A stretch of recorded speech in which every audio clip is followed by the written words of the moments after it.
my goodness! Hello and welcome back to That's Never Happened Before. I am Kungfufruitcup and I haven't been the host of my own show for a little bit. So it's so lovely to be back with you all. My gosh, it's been a while. It really has been a while. I hope you've been enjoying the show regardless. I've had some amazing guests lined up for you all. Some wonderful hosts who've been filling in for me. And so now I'm back. I'm here. I'm in town doing the show. I'm so excited about tonight's episode. If you've never been here, this show is all about glitches. We may have a big announcement around the show for the next episode or maybe the one after that. But either way, I'd say by the beginning of next year, expecting an announcement around the show, which would be really cool. So this show focuses on glitches. We want to break down glitches in speedruns. So if you are here to see like a glitch showcase, exposition style show. We're less about the speedrun and more about how do the things in the speedrun work. So if you like learning about all that, seeing glitches in action, seeing them broken down, or just seeing really goofy ones, you will find that here on this show.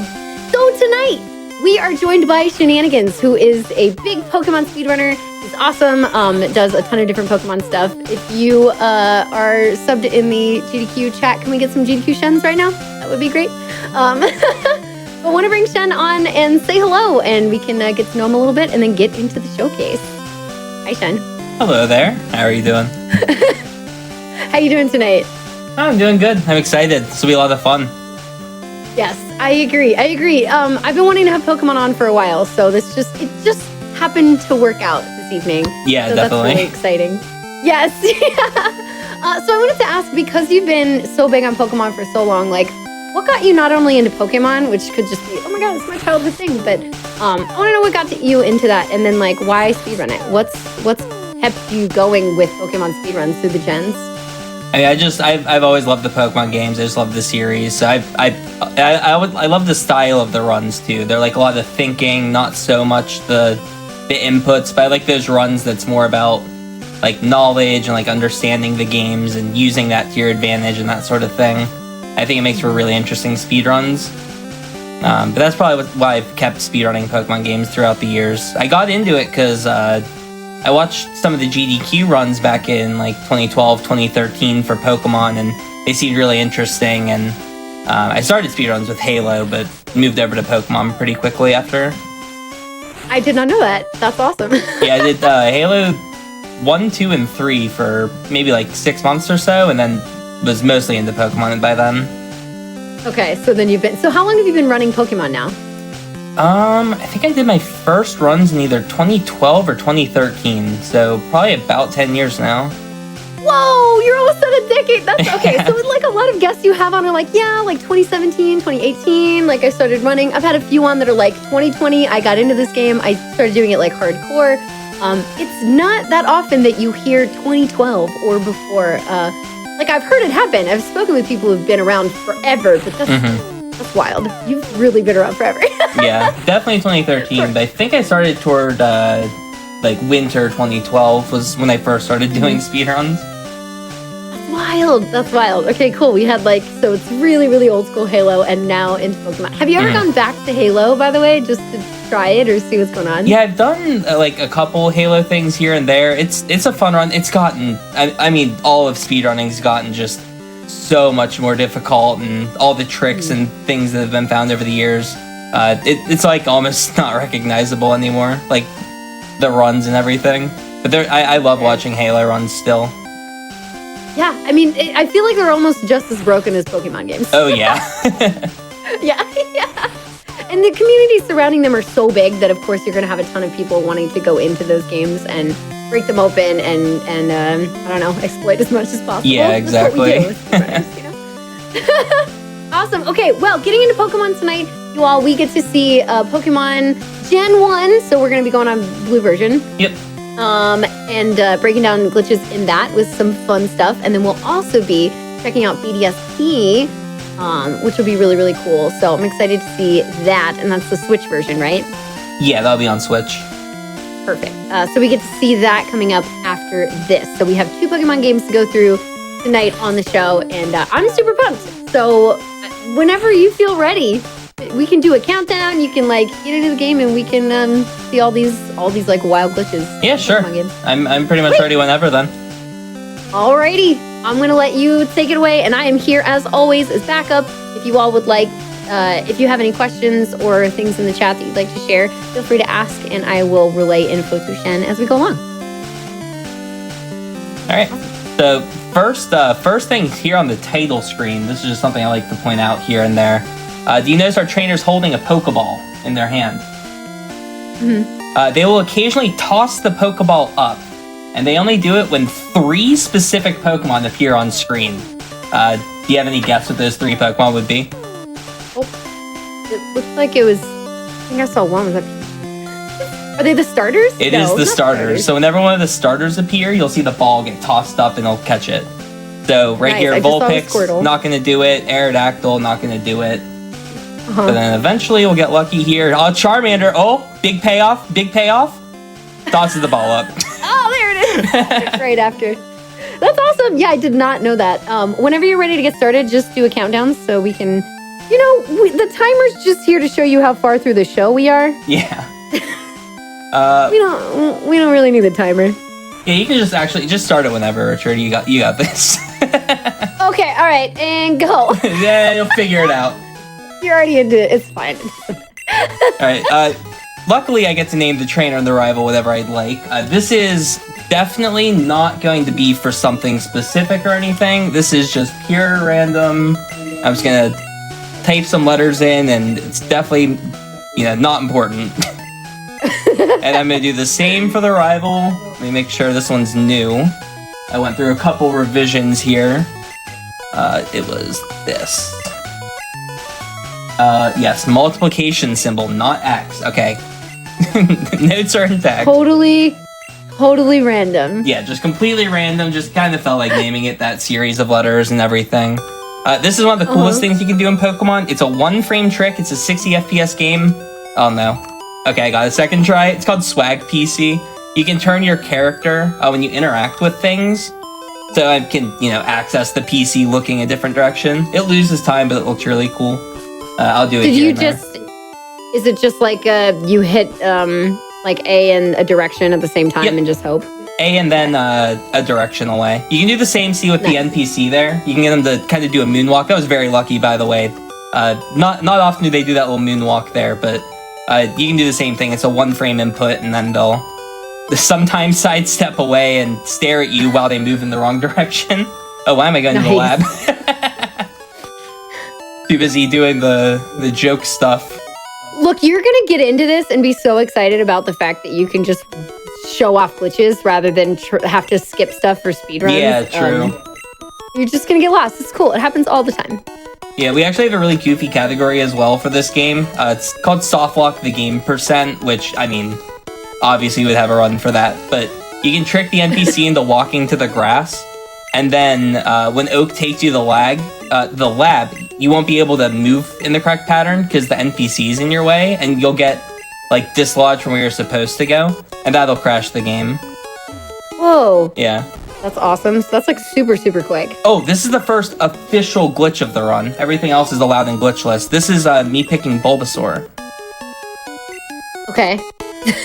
That's it? Yeah, it's banned in glitchless. Wow. I don't know if you're serious or not, because I know you don't. we picked Squirtle because it's faster. Unfortunately, Bulbasaur's kind of rough for speedrunning, so we don't usually pick it. Right? It's all about Nidoran, right? Yeah, you run Squirtle because it's the fastest Pokemon to get through Brook. Right. Interestingly, Charmander's the second fastest Pokemon that's able to beat Brock. Charmander actually beats it faster than Bulbasaur usually.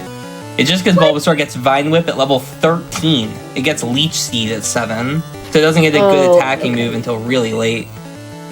Okay. That makes sense. I was going to say, but it's grass type. It's strong. If only it learned Vine Whip at 7, it would actually be kind of good if it did. We might actually use it in a speedrun. It'd be a bit awkward, but it might actually be faster if it learned Vine Whip. Yeah, that's fair. Well, if you all saw earlier in my background, I have a nice Bulbasaur cut out light because that's my favorite Pokemon. So. It's okay. Agree to disagree on Bulbasaur. It's all right. I don't dislike Bulbasaur. It's just slow for speedruns. As you can see by this battle that is That's fair. being It's not a waged. fast Pokemon. I'm Yeah. actually in danger of losing, even with the potion. Hopefully it doesn't come to that. I would really like to just KO here. Okay, just one more. Just tap it in, Bulbasaur. Good. Just please tap it in. Please. You can do it. Oh, okay, we tapped it in. All right. Oh, that was close. That would have been kind of bad. 12-14. How do you like YOLOing? Is YOLOing a good thing on this broadcast? Oh, always.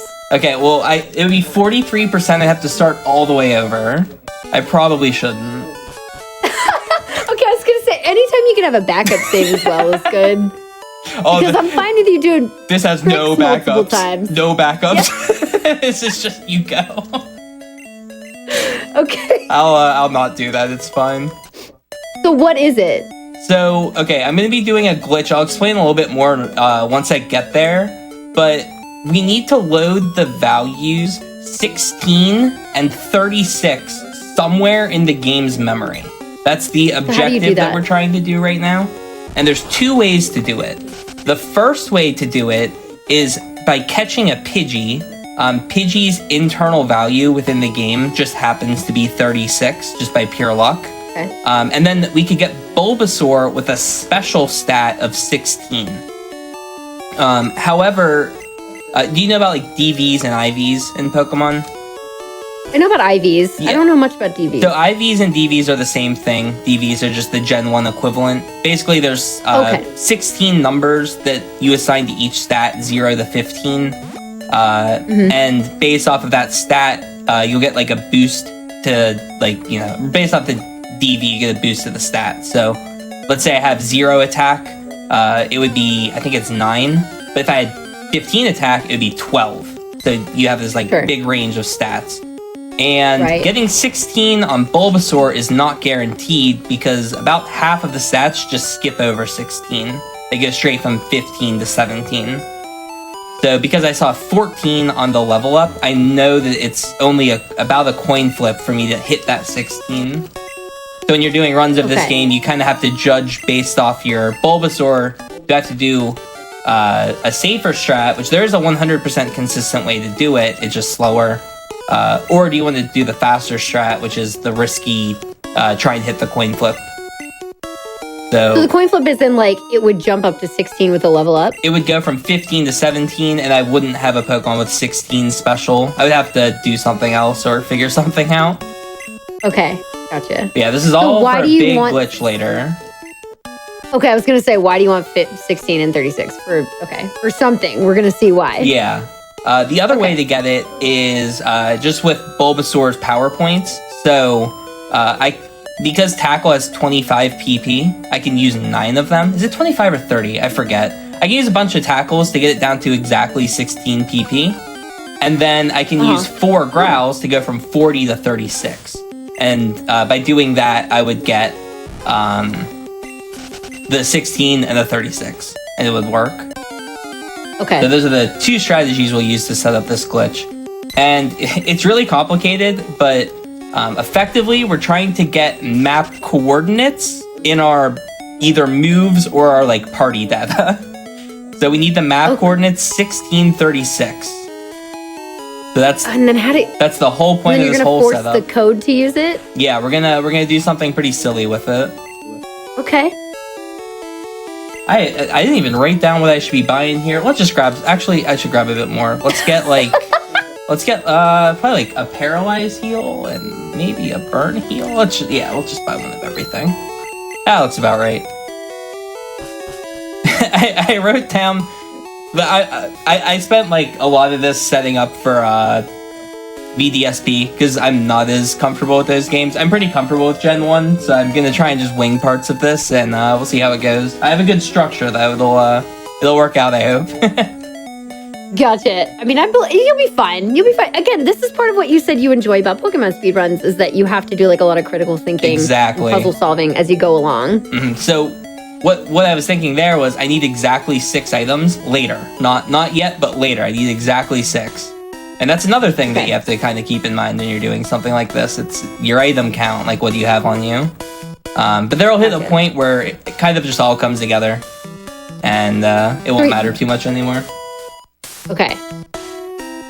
Yeah, we're coming up to Right now you're the skipping final some trainers. boss. This next fight's probably the last fight in the game. Pikachu has been so cool.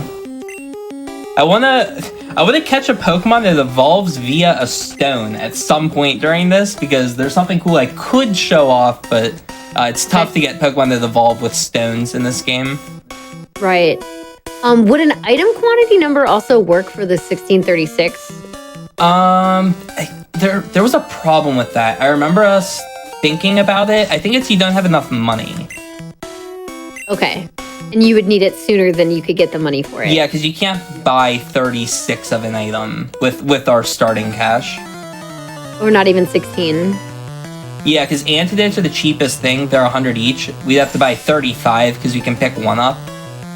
So that's already more money than we have, and we haven't even touched the 16 that we would need. Okay, gotcha. All right, this fight's a bit sketchy. Yeah, it's 35 tackles. I couldn't remember. We need to drop this down to 16, or we hit a coin flip, which we might do. We'll see at the end of this fight if we got lucky. So I used a growl just to make the fight a little bit safer, and because I'm probably going to have to use one later. All right, I have done, I believe it's 6 glitched Gen 1 sections on the GDQ stream. I'm 0 for 6 right now on hitting the coin flip. So this could this could be the one, because I've done, I think it's 6 now. I've done 3 catch-em-alls, a no save corruption, and then I did like another glitch exhibition that had to do this too. I'm gonna go for this because I saved. Okay, cool. There was about a 1 in 300 chance I died on that turn, but I didn't. All right, here it is. Big moment. 16. Every time without fail. It's 15. It's 15. I can't do it. And so there's no chance it would go 15, 16. Yeah, no correct. Go 17. If it's 15 ever, you'll never see 16. So we get to spend a little bit of time walking in the grass here. Oh, perfect. The Metapod. That's exactly what I'm looking for. So Metapod's great because I can use a lot of moves, and it's gonna just use a bunch of hardens and not hit me, which is awesome because I don't want to get hit right now. So how are we getting the number 36 in this? Is it like the total number of PP you have left? So one of the reasons why it's important to pick Bulbasaur is because I'm critting this thing way too much. Tackle is able to get to 16 PP, and luckily we get Growl, and Growl's able to get to 36. So those are the two moves that we're able to use to get those numbers. It's just really fortunate that Bulbasaur gets both of them. Luckily, that'll get us to level 8. And level 8, as you can see, we have 17 special, which is unfortunate. We just skipped right over the good number. Pikachu, one time. Aw. I believe in the Pikachu. No, I have to do... What's the likelihood? It's 5%. There's a trick I'll use later. I'm going to show it off in a little bit that makes it better, but not guaranteed. Okay. What is the first... what is the lowest percentage Pokemon that you can find in this game? There's 1% encounters. Is that Dratini? No, actually, Dratini's worst is 25% for Dratini. Oh, then what's 1%? There's not that many. For example, you know, like the Safari Zone, the big Pokemon like Tauros, Kangaskhan, Pinsir, Chansey. Some of those will be 1% based off the zone that you're in. Okay, let me make sure. 36, I gotta use 2 more tackles. I guess I can just take it slow, not like miscount, like... Right, I know. Just chill. That's what I'm telling you. That's what you should do here. Pretty great. Alright, so we have our setup finally. Oh, it's also gonna be kind of cool with this because I can show this off from an actual perspective on how this works. Because normally I'm just like, oh, you go over here and oh, look at this. So this guy over here. Feel free to stop before and explain before you do something, or like, take us through it. So right here, I tried to leave Pewter City, and this guy's gonna walk me to the gym like, oh, you have to beat Brock before you can move on. But we don't. We have ways to get past this guy. We've adapted over the years, so let's just head on over there. So the way that this trick works is you need to put your cursor over save, because when you walk onto that person's line of sight, you no longer have the ability to press anything on your D-pad, like your control. It just removes all of your D-pad movements. That was kind of like their way of like stopping any like tomfoolery here. But because I've placed the cursor over save, this is a frame perfect pause. You have over a second to buffer it, but I like to say it's frame perfect because technically it is. All right, so I saved the game now. Frame perfect, okay. Frame perfect, 60 FPS game, first try. Very, very cool. Over a second to hold the start button. It's very easy. But literally frame perfect. Second? Yeah, because there's just so long that the text box is closing. But because we saved on this tile, they're gonna not be able to walk us to Brock's gym, and we can just walk right past. Hey, look at that. And they tried again. Yeah, so now I can go to Route 3, fight all the trainers, go through Mount Moon, get to Cerulean, yada yada. That's boring and slow, and I have the best Pokemon of all time, Bulbasaur, here. As you can clearly see on our screen, we actually have to go into this. When I back out here, so what I did there, I loaded that 16 and that 36 into the game's data. And what that does... Just because you looked at it? Just because I looked at it. It saw the PP and it loaded it into the data. And because of that, the game's able to find our coordinates, because you're not supposed to be able to talk to this guy from the right side. They never programmed the ability to do that. So now I can talk to from the right side, and because of, I believe it's Bulbasaur's level, it writes a certain script that gives me control during the cutscene where I'm walking to Brock. And something, it disables collision when you're walking to Brock. There's no collision, so I can just do whatever I want. So we're just gonna take a hike. And we're gone. That's just, all these trainers I could have been battling, that's slow. We don't need to bother with all of them. Trainer fights aren't fast. So funny. So do walls not exist right now, or was it only during the cutscene and you have to stay out of bounds? So I'm still in the cutscene. I just, as long as I'm in the cutscene, which I have to enter a building to disable it. Okay. I'm just completely no collision. So if I went into Mount Moon, I would lose my lack of collision. So what I'm just doing now, I'm just walking over to the good towns, where all the good stuff is, for me to break the game even more. Right. Will trainers stop you? No. I can walk in front of... okay. It's some. I think it's trainers that are, looking down can hit you. Weird. Wait, did I do this wrong? It would have crashed by now if I did it wrong. I'm fine. So if you go... So it sounds like if you go too far in a direction, it'll crash? Yeah, there's weird. crash lines on certain maps that some of them will crash when you enter. Oh, I guess I'm doing this. I should have gone to Vermilion, but this is fine. That was weird. Yeah, so I'm going to heal at the center, and this sets my work point to be Saffron, because this is just a convenient spot to be. Okay. Can you also walk on water during this, I assume? You could. As you can see, I can no longer walk through walls because I entered a building. That was how we got out of that glitchy state. Back when we were routing, so we found this glitch in 2015, and we were trying to route the game, and we spent so many hours trying to figure out the fastest way to beat the game with this massive glitch. And the biggest wall was we're it would be so sick if we could go to Saffron, but there's no way out once you enter the center in Saffron, because the guards won't let you through. Because remember how you have to give them the fresh water to go through the guardhouse? Okay, It plays as a cutscene. They just make you move left and you can get out of Saffron. What? We thought we'd be trapped in Saffron. We routed for 10 hours and a bunch of dead ends. You can just, it's literally a cutscene. And we're oh yeah, you can actually just leave. It's totally fine. Because you talked to him from the other side again? Because you come in from the other side, it kicks you out in the wrong direction, because they're the road's closed, but then they let you go through the road. That's so funny. That's amazing. Alright, we're grabbing the coin case, which is a really good item. And we obviously don't promote gambling, so I am going to also cheat the slot machines. Okay.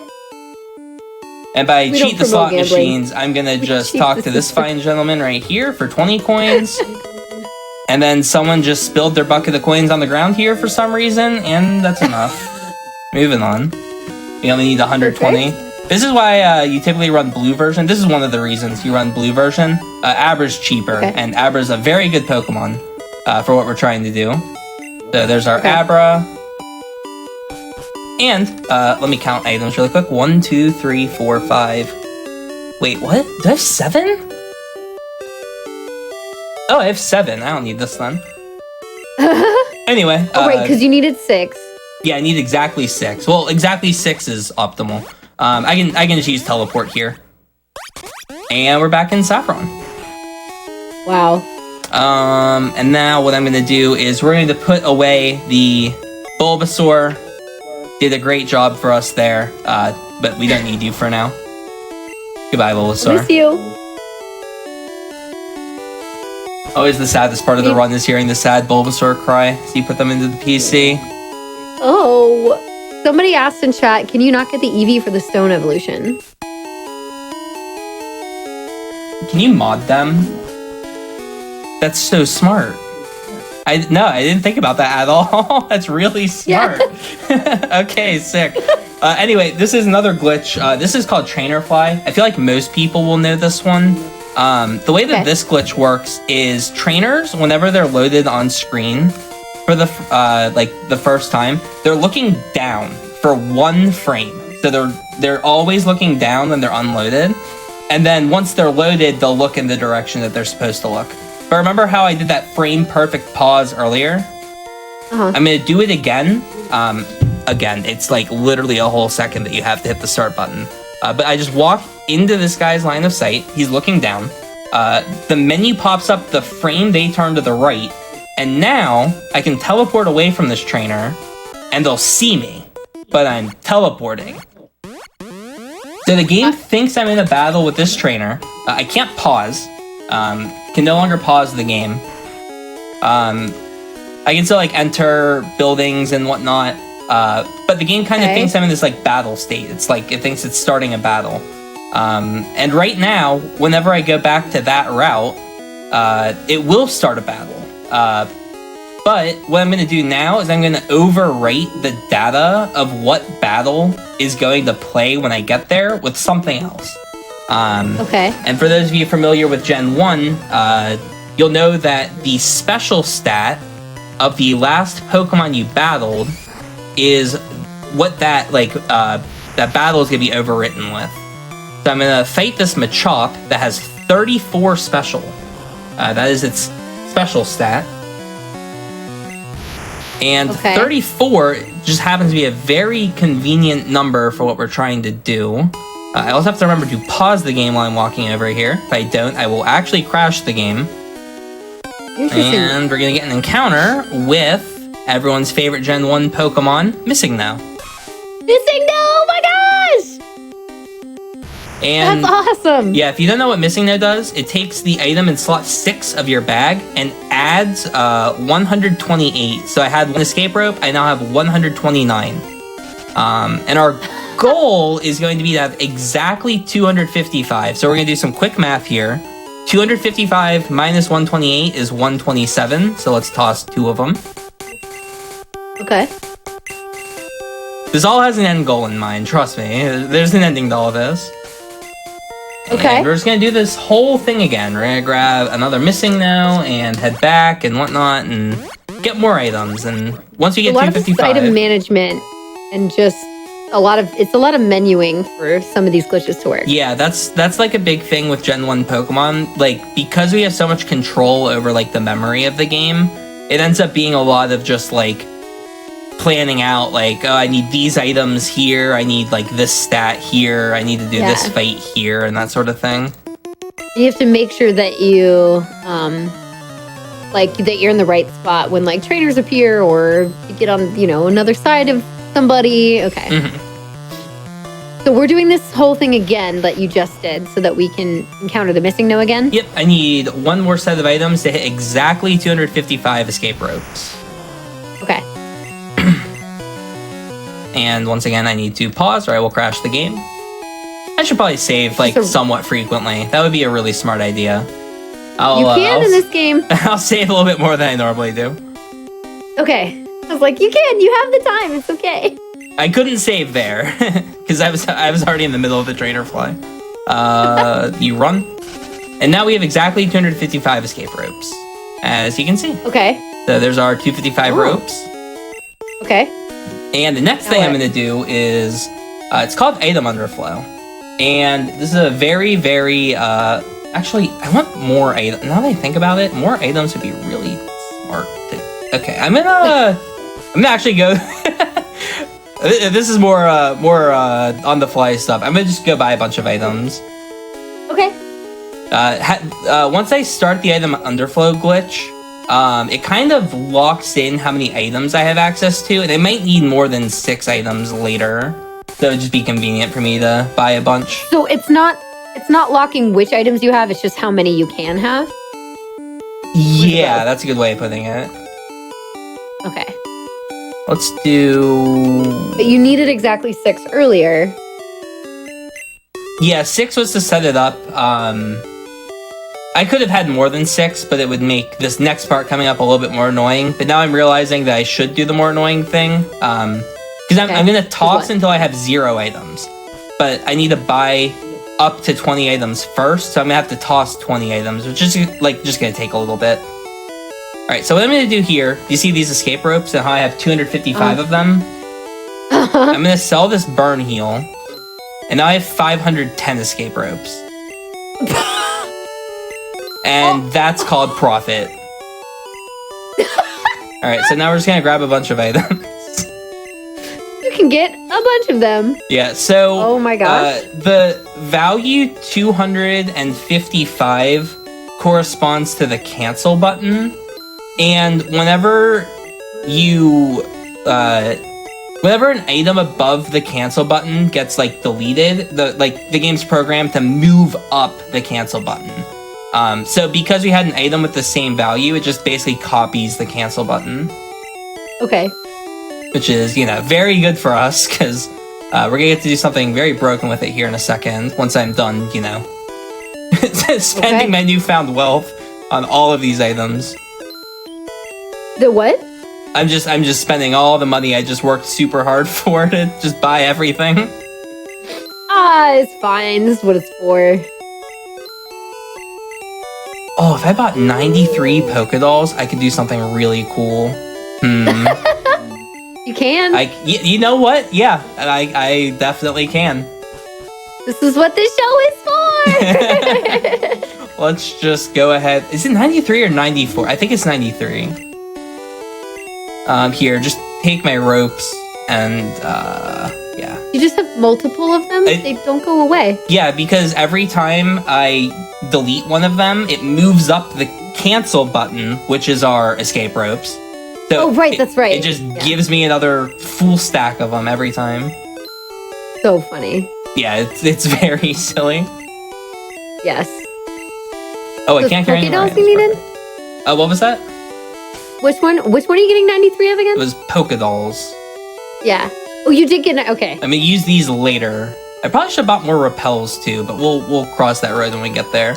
I should for sure save before I do what I'm about to do. I'm gonna go outside first. That's where I want to be at the end of this.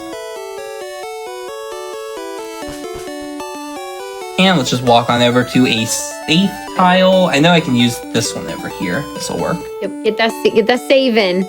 Yeah, I'm walking to safety right now. Perfect. Right here, I know is safe. Okay. What do you mean you know it's safe?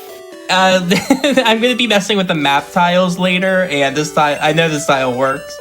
I've done this from here before. All right, we're gonna count to 17. 1, 2, 3, 4, 5, 6, 7, 8, 9, 10. I hope it's 17, 11. 12. 12. 13. 14. 15. 6. I'm gonna check just to. Is it 18? I think it's 18. Does that feel right? Wait. Yeah. Does it? It is, trust me, it's fine. It's fine. I'm gonna save. Okay, so right now, because we keep moving the cancel button up, you see how I have items below how far I can scroll down? The game thinks that I have 3 items. It thinks I have escape rope, escape rope, escape rope. I can't scroll down any farther. Okay. I think it's this. And then this. And then this. And then this. So what I did there is I made the game think I had... the game thought I had 3 items, then it thought I had 2 items, then it thought I had 1 items, and then it thought I had -1 items. And -1 items is not good for the game. It doesn't like that. So what's happening? So now I have 255 items. Oh my gosh. Yeah, so now I have access to past where I should normally have access to. Is this the right... Okay, I did this part right. I need to make sure something is what I think it is. I forgot that trainer ID is random. I should have done... Oh, that was wrong. That was wrong. Okay, don't do that. Okay. That's hooked Metapod. You don't want to do that. That's why I saved. Okay, so that's my... We call that a 4 item. That's used for an entirely different glitch. I will not be doing that. It's too complicated. I'd have to set it up. It takes a long time. Okay. Which one is it? There's one specific item. I just don't know which one it is. Oh, it's cancel. I'm stupid. Okay, I found cancel. We're good. Cancel is gonna be our good friend later. So cancel is a cool item. We call these items Jack items because the first one we found that had this effect was called Jack. It gives us the power to just walk through walls. So I can just walk through walls again. Okay. It's actually a really complicated item with how it works. So it's not just a lets you walk through walls item. What it does is it locks your character's like direction that they're facing in place. So I can do this to show off kind of how it works. Wait, how do you do this again? There's a way to show off how it works. You do Why this. is the Abra out to the side? That's part of the glitched item state. Here we go. So this is how the item works. Oh, there. So you can see it's locking the direction my character's facing like in place, right? And the way that the game decides if you can move in a direction in this game is it looks in the direction you're moving, and then it looks at that tile as a walkable tile, and then it's like, yeah, you're good, go. If I hit up here, normally your character would turn around, and they'd be like, wall, no. But because I'm not going to do that turnaround, it's like air, yes. And I can just move into the wall. And then again, it's it's still air, because I'm looking at, you see this tile here? It's still air, so I can move one more tile. But now everything around me is wall, and I'm stuck. Now I'm stuck, because now it's all wall. So you can move effectively through like 2 tile thick walls with this item. Weird, but then you'll get stuck, and then you get have to stuck. reset. Yeah. But you can get out with teleport, which is part of the reason why I wanted to have Abra. But there's like application for it. I'll be using it here and there to go through walls. I was about to ask. Yeah, I was going to ask if it's actually useful for anything. Thing number 2 we should do is actually I should go inside somewhere for this. Let's go to route down here. Yeah, this will work. I would like a couple master balls. It's a pretty good item. So I'll grab a few of those. Oh, usually. Yeah, typically seen as good to have. So let's just scroll down a bit, and that will work. Sure, let's just take those and then teleport. Oh, we're fine. This will work. Wait, why did the guy not yell at me for being at a computer? Interesting. Is there anything else I want? I wanted master balls, and I wanted the Jack item. Okay, cool. I think that's all I need. Let's just... Oh, I need a bike. Okay. This is when things are gonna get funky. This is when things are gonna get funky? Yeah, so I don't have a good way of getting a bike. Let me just count to 6 really quick. Hold on. Where's the edge of the route? I'm listening to the music until it switches. There we go. 1, 2, 3, 4, 5. I think it's 6 for the bike. So every item in the game has a value, and because of the item underflow menu, one of the slots that we have access to is the tile width. So where is it? Did I count wrong? Town map. What? Here? Oh, there it is. I found it. So nice. The tile width, I'm on the tile number 6 of the area. And because I'm on tile number 6, that value is the bike. But when I swap this with, I should not do a TM, those are high numbers. I'm going to swap this with the super potion. If I back out, I probably crash the game, so I'm just going to teleport away. But the whole map just shifted underneath me from value 6 to value, I think it's 17 for super potion. And sometimes that has a lot of consequences, so I just wanted to get my bike and get out. And now I have the bike, so I can move faster. How does it work for the map shifting under you because of items? Yeah, so that item in that slot just corresponds to which X coordinate of the map I'm on. Is it X or Y? Right. Like my horizontal position. So I can like move left and right and see all the different items. I shouldn't do this. So because you swapped them, it tried to swap the X coordinates behind you? Yeah, so it swapped my X coordinate from the value of the bike to the value of the super potion. So it went from 6 to 17.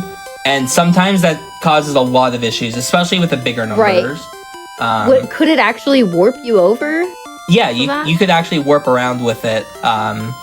It's really complicated, like getting like warps with it, because you have to have like a very specific item. But if you know what you're doing, you can definitely warp with it. Interesting. Okay. I just realized there's one more item I should grab because I will. So if you this. teleported. Okay, and with teleporting away, it kept you from doing any warp weird stuff, but then it keeps your item, and you can actually use it normally now. Yeah, I never touched the map, so it never did that like weird thing where it could have like crashed the game or whatever, because I never actually touched the map. What is J period? So that's the item with the value 1. It's just a glitchy item. If I use it, I'll instantly crash the game, which is kind of cool. Oh, wow. And is that the same with other of the items that like have weird things like W? Yeah, typically. Like, graphic. Okay. What is the value of surfboard? I thought it was 6. Oh, there it is. Found it. I was looking for question mark. I will need this later too. This is for something else. That probably crashes, but we'll see what happens. I just saved. Okay, I think we're good. I just put my I just changed my X coordinate from 6 to 240, and I didn't really think about that at the time, but it's okay. Oh, what is okay? Yeah, we're fine. We teleported before anything bad happened. We're okay. But yeah, that's kind of how item underflow works.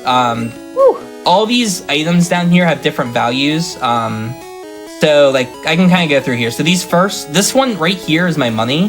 So if you look at my money, I have 22691, and now I have 22603. I can change my money. Okay. I can also swap this around with like another item like this, and now I'll have like a totally different amount of money. I have that much. But yeah, you can see I can change my money around. This is the rival's name, these 4 items. So if I change these, the rival will have a different name. It's kind of funny. This one. But you don't want to do that because you got specific names for a reason. Exactly, yeah. So this one here is the text speed. I can toss one, and now I have instant text, which is fast. Whoa. So now my text speed is literally instant. It'll load, instead of it being 1 frame per character loaded, it's now 0 frames per character loaded, which just means it instantly loads all text boxes. Whoa. That's nice and quick. Yeah, it's really, really good for like speedrunning and stuff. I'm gonna say, I assume you use that if you have this available in a speedrun. Mm-hmm. Yeah, we definitely do. I'm a little rusty. This one is badges. I kind of forgot I'm gonna need badges for this. Let's see if this is good enough. So now I have Misty's badge, Blaine's badge, Erica's badge, and Giovanni's badge. That won't work. I actually specifically need 1 badge. I'm gonna try and get it. Which item was it that I put down here? Camo 2, I think. Oh, nope, not that one. fine. I'll guess right eventually. This is just a guessing game. This is stuff I could have planned out, but it's more fun to swap random items into the badge slot until I get lucky. Well, what actually is good about you doing this is that it's showing us several examples to help it set in our little brains, which I'm sure are about to explode because there's a lot going on right now. Right.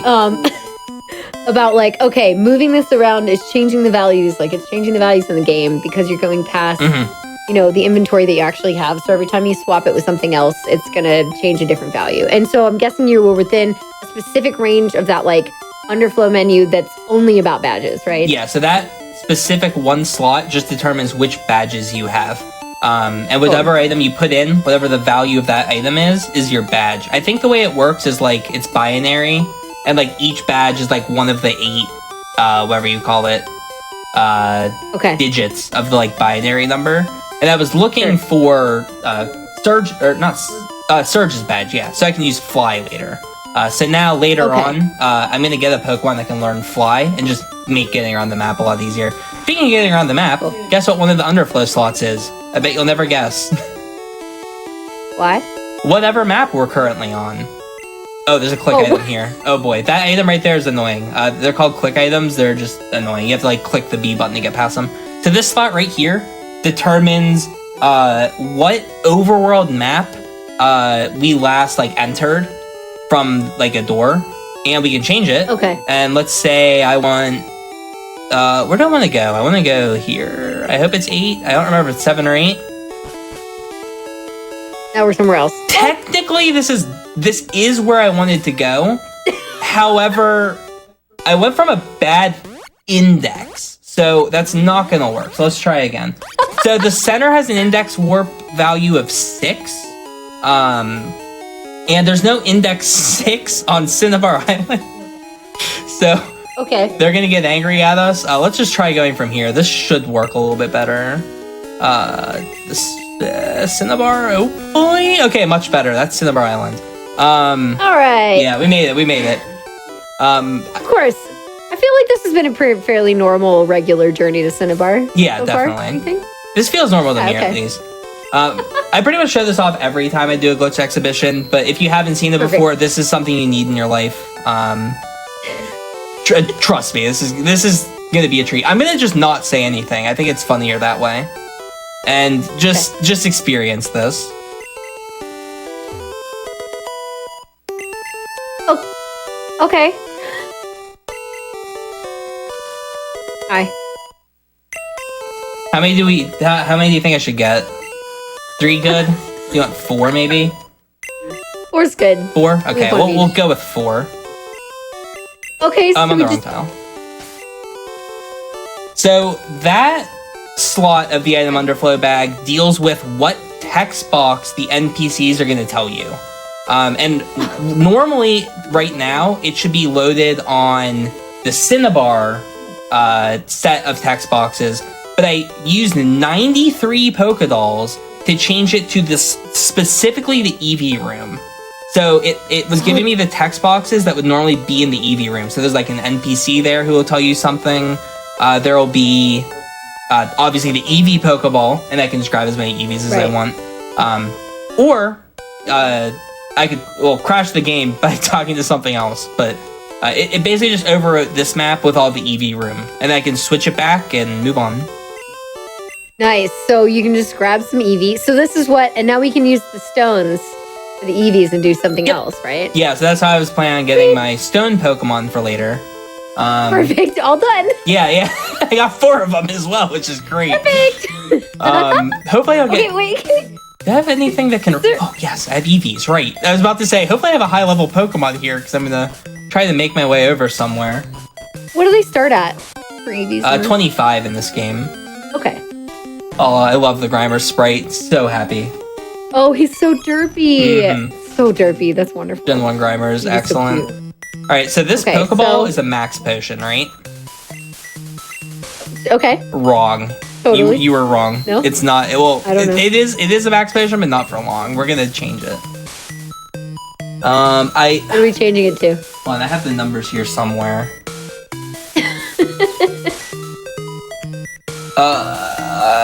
Yeah, this works? Yeah, this works. Okay, hold on. Let me count.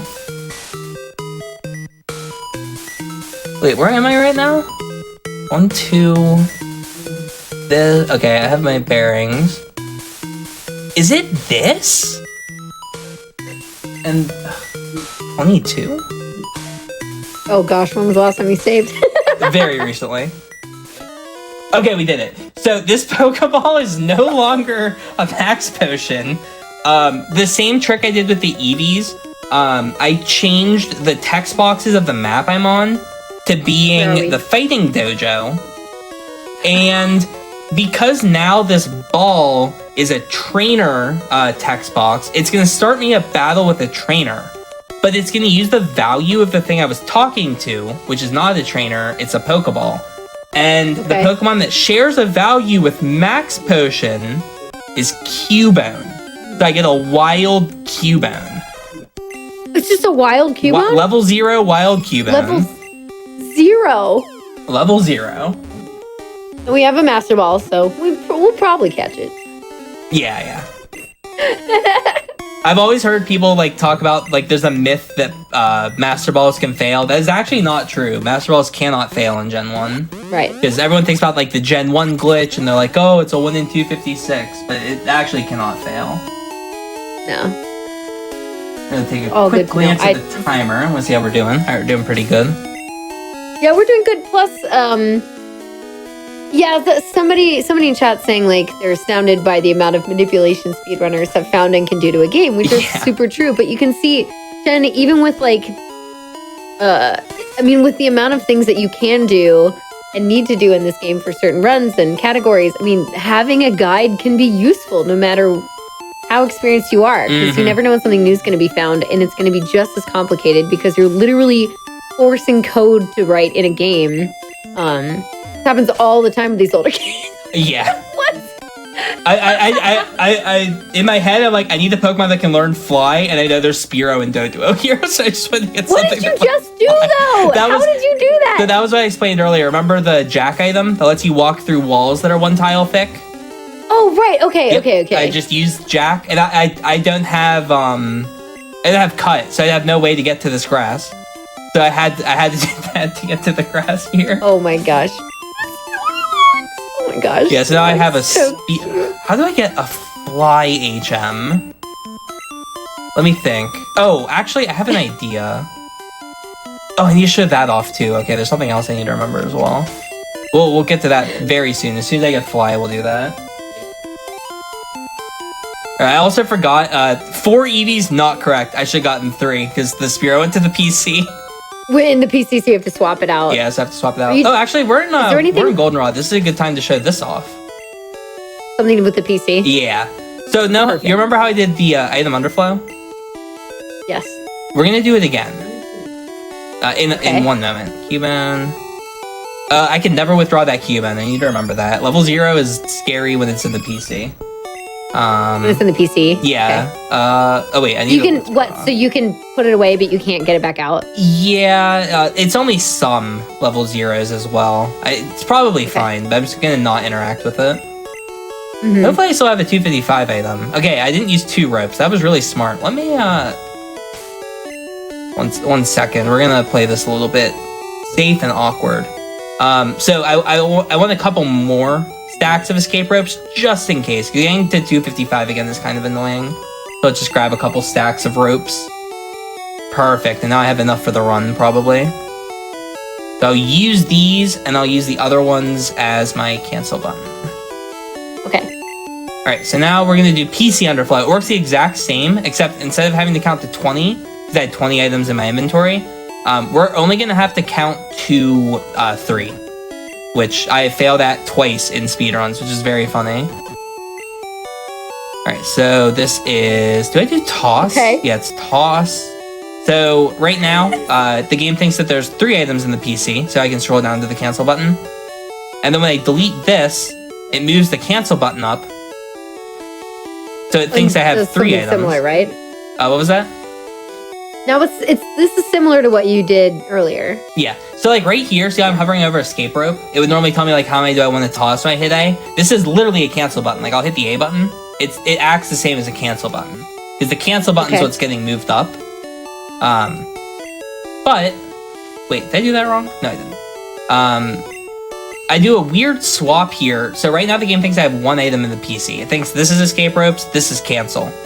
And then I do this, and it thinks that this is one escape rope and this is cancel. But when I combine these, it subtracts 2. So it goes from 1 to -1. And that lets me bypass the cancel button because now I have -1 item or 255 items. And as you can see, we have to scroll for a little bit, but we have a lot of items in here now. Well, so you know that this is scrolling even though it's the same. Yeah, you can see the cursor kind of like flickering. Blinking, yeah. Yeah, so that's how I know I'm scrolling. I probably should have... Oh, I definitely just saved. I saved before I did this. There's a lot that can kind of go wrong, but in general, it all makes sense. So right... which one is it? I think it's this... Is it this one? I'm just gonna withdraw one. That's probably fine. Okay. So what I hope I did there was, remember how I said like gambling earlier and how we can cheese it in this game? I may have become the best gambler in the world, hopefully. Okay. Did I? Uh-oh. Okay, hold on, we have to go back. I didn't do it right. I did it backwards, I think. Oh, I'm hitting select as if that gets me on the bike in Gen 1. We can't register items in this game. Yeah, I'm supposed to toss until the value was 1, I think. This might take like a couple tries because I don't exactly remember how to do this. Toss. We'll do this. All good. Two tries here, 2 tries. It's cool. It's basically first try. If I was really good at the game, there's a strat that other speedrunners do where you hold down and mash right and left because it scrolls faster. Because it doubles the down input when you hit right and left. It's like very weird about how you can menu in this game. But if I was faster at clicking, I would try it. I'm gonna just let's just send it. I'm gonna do this. And is it this? I'm gonna just toss both and see what happens. No crash? Always a good sign. Okay. Yep, that's good. That's good. Also no crash. This is going way better than I expected. Alright, how was my gambling skills? Was it good? There's a lot of stuff you can do in this game to break it. But a lot of those. Why is it 1? Okay, well, I got 100 coins. What number? Oh, I know what I did. Okay, I know how to do it now. I remember how to do it. Hey, teach us how. Okay, yeah. Alright, so we're gonna have to do all of PC Underflow again, but that's fine. It doesn't take very long. Okay, now that we're seeing it for the second time, chat, you can get a better hang of how it goes. Oh, true. Yeah, I can always walk back through things. All right, so what you need to do is... All right, first off, I want to get more escape ropes, like I did earlier. Okay. You know, I'm done with these Poké Dolls. And I'm also done with this. Oops. All right, so our goal is to go from 1 item to -1 items. And the way that we do that is by tricking the cancel button. So I'm gonna deposit 2 items. It doesn't matter what 2, just any 2 items. Yeah. So let's just do, I guess, that, and I kind of want it to be above the escape ropes when I deposit it. I know that might seem silly, but I want to make sure I don't do anything wrong. And I can deposit my ropes, and then we get a toss, and we're gonna toss the 2 items above it. So right now the game thinks I have 3 items in the PC. Now it thinks I have 2. Now it thinks I have 1. And then we just do a really weird swap that just happens to work. To where it thinks I have 1 item. And then right here, it's going to delete a stack and move up the cancel button at the same time. Which means it's going to move the cancel button up twice, which gives us that -2 that we need. And then we get access to everything because 1 minus 2 is -1, and -1 is equal to 255. Yeah, we're learning basic math today. If nothing else. Lots of 1s, lots of -1s, and lots of 255. 255? That's what you learn a lot about in Gen 1. 255 is a very fancy number. Okay. People are going to go to class the next day and be like, what's 2 minus 1? Nope, -255. I hope this is correct. I'm pretty confident that is correct now. Okay. Let's see. This is a big moment now. I'm gonna look like a fool if I was wrong. I hope I'm the world's best gambler. Come on, please. I did it. Yes. So instead of having 0 coins, we have squiggle 0, and that's a lot. Like that's a lot of coins. Look how many coins this is. Like I can just buy Porygon. That's mine now. Like Dratini, that's rare. Give me that. But yeah, what I did there was I changed the value in the first 2 slots of the coins from being 0, because I had 0 coins. It was 0, 0, 0, 0. I changed it to 25 and 25. So I had a lot of coins. Yeah, that's wow. Okay. A lot more than you're supposed to. Why is the key? Oh, I don't have the Spearow right now. Okay. I forgot that. Yeah, I need to grab out of the PC. I forgot I did all that and then reset. At the same time, yeah. And make sure you save. Smart. Yeah. But I haven't really done anything from that last save. Nothing like important. That's fair. Grab that Spearow. And the only spot I can think of that I can go for this is probably Vermilion to Diglett's Cave would be my best. So, HMO2 is a rare item. It's just not in a lot of places. This is one spot that I guess we're walking from here. I didn't really know where that was going to put me. I haven't done that before. Here we are. Yeah, we found Vermilion. And then I want to go to Diglett's Cave. Item swapping does everything in this game. It does everything for you. It really does, yeah. And tossing. And tossing stuff, yes. There should be an HMO2 here.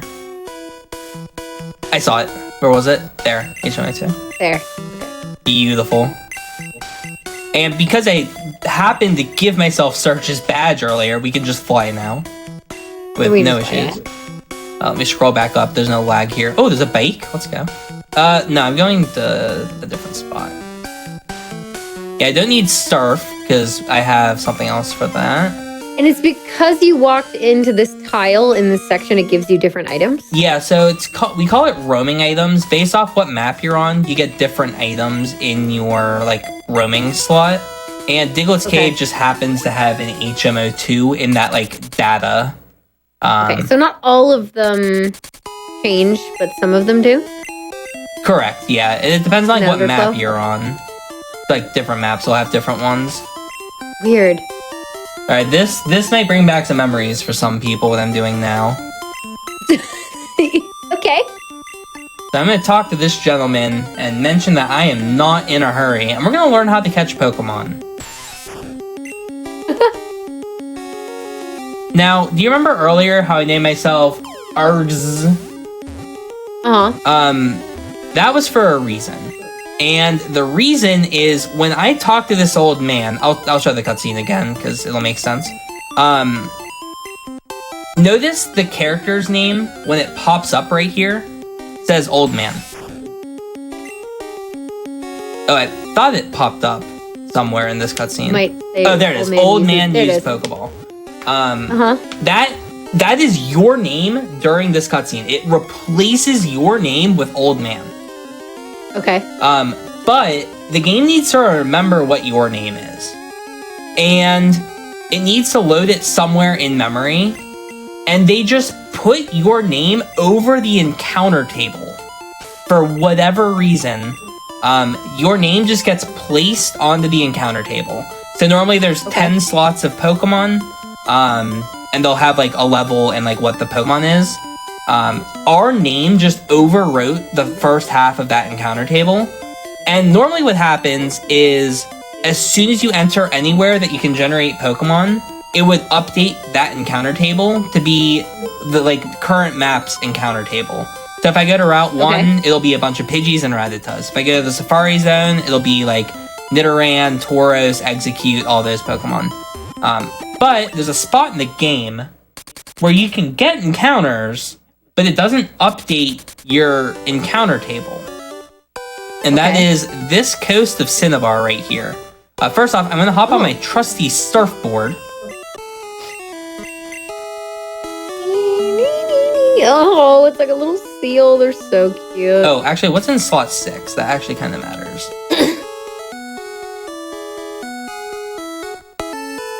I'll get more Master Balls, I guess. Okay. So, there's a lot of... Nice, I was repelled. There's a lot of Pokemon that could pop up. And I made my name a specific name to get some of the cool Pokemon like Squirtle or Charmander. And look at the level. It's a little high. 177. Yeah, a little bit high of a level here. What? Yeah, we got a Master Ball. It's fine. I'll get in. That's true. What? So if I look at my name, you see how it's AAQRRZZ? R is value 177, which corresponds to Squirtle, which is value 177. So when it placed my name on the encounter table, it placed value 177 on top of slot, I think it's 3 of the encounter table. So I have a 15% chance to get a level 177 Squirtle here. Because RR would give me a level 177 Squirtle. And you got a first try. Yep, and AQ would give me a level 128 Charmander, and ZZ would give me a level 185 Oddish. So those are the... Oddish, yeah. Interesting. Oddish just happens to be a high-value Pokemon. Oh.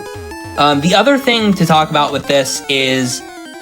because the encounter table is longer than your trainer name. Oh, by the way, this is the last route I was on. I was last on a route with Drowsy, which means that I can get Drowsy here because your name's not long enough to cover up the whole encounter table.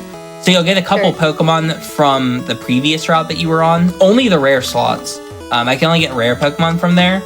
And then also, because your name is only able to be up to 7 letters, and it allocates 10 letters to the trainer name. There's 3 spaces at the end, and space gives you Missing No. So I have a chance of getting Missing No here, but it's a little bit rare because it's toward the later part of your name. Oh, there's the Oddish. There's the Oddish. So can you use these in battle? I can, yeah. And I'm going to here in a moment because there's something really cool with these to show off. Will they just destroy everything? Yeah, probably. Something really silly about these, though, is you see how their levels are like 177 and like really high, right? Something weird about that is critical hits in this game, they don't double your damage, they double your level when you crit. So if you're like level 5 and you crit, it just says, okay, you're level 10 and you attacked normally. What's funny about that is if you're level 128 and you critical, 128 times 2 is 0 because it's 256 and 256 is 0 in this game. So you would crit as if you were level 0 and you would do no damage. It's like very silly. Which usually that isn't the case because you can't get above that. Correct, yeah. Normally you wouldn't be able to be above level 100 and that wouldn't be the case.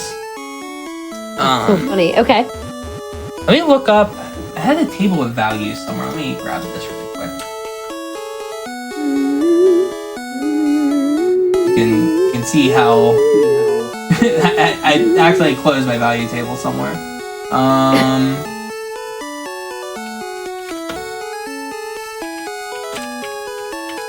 Just search on the computer for this. All right, here we go. All right, perfect.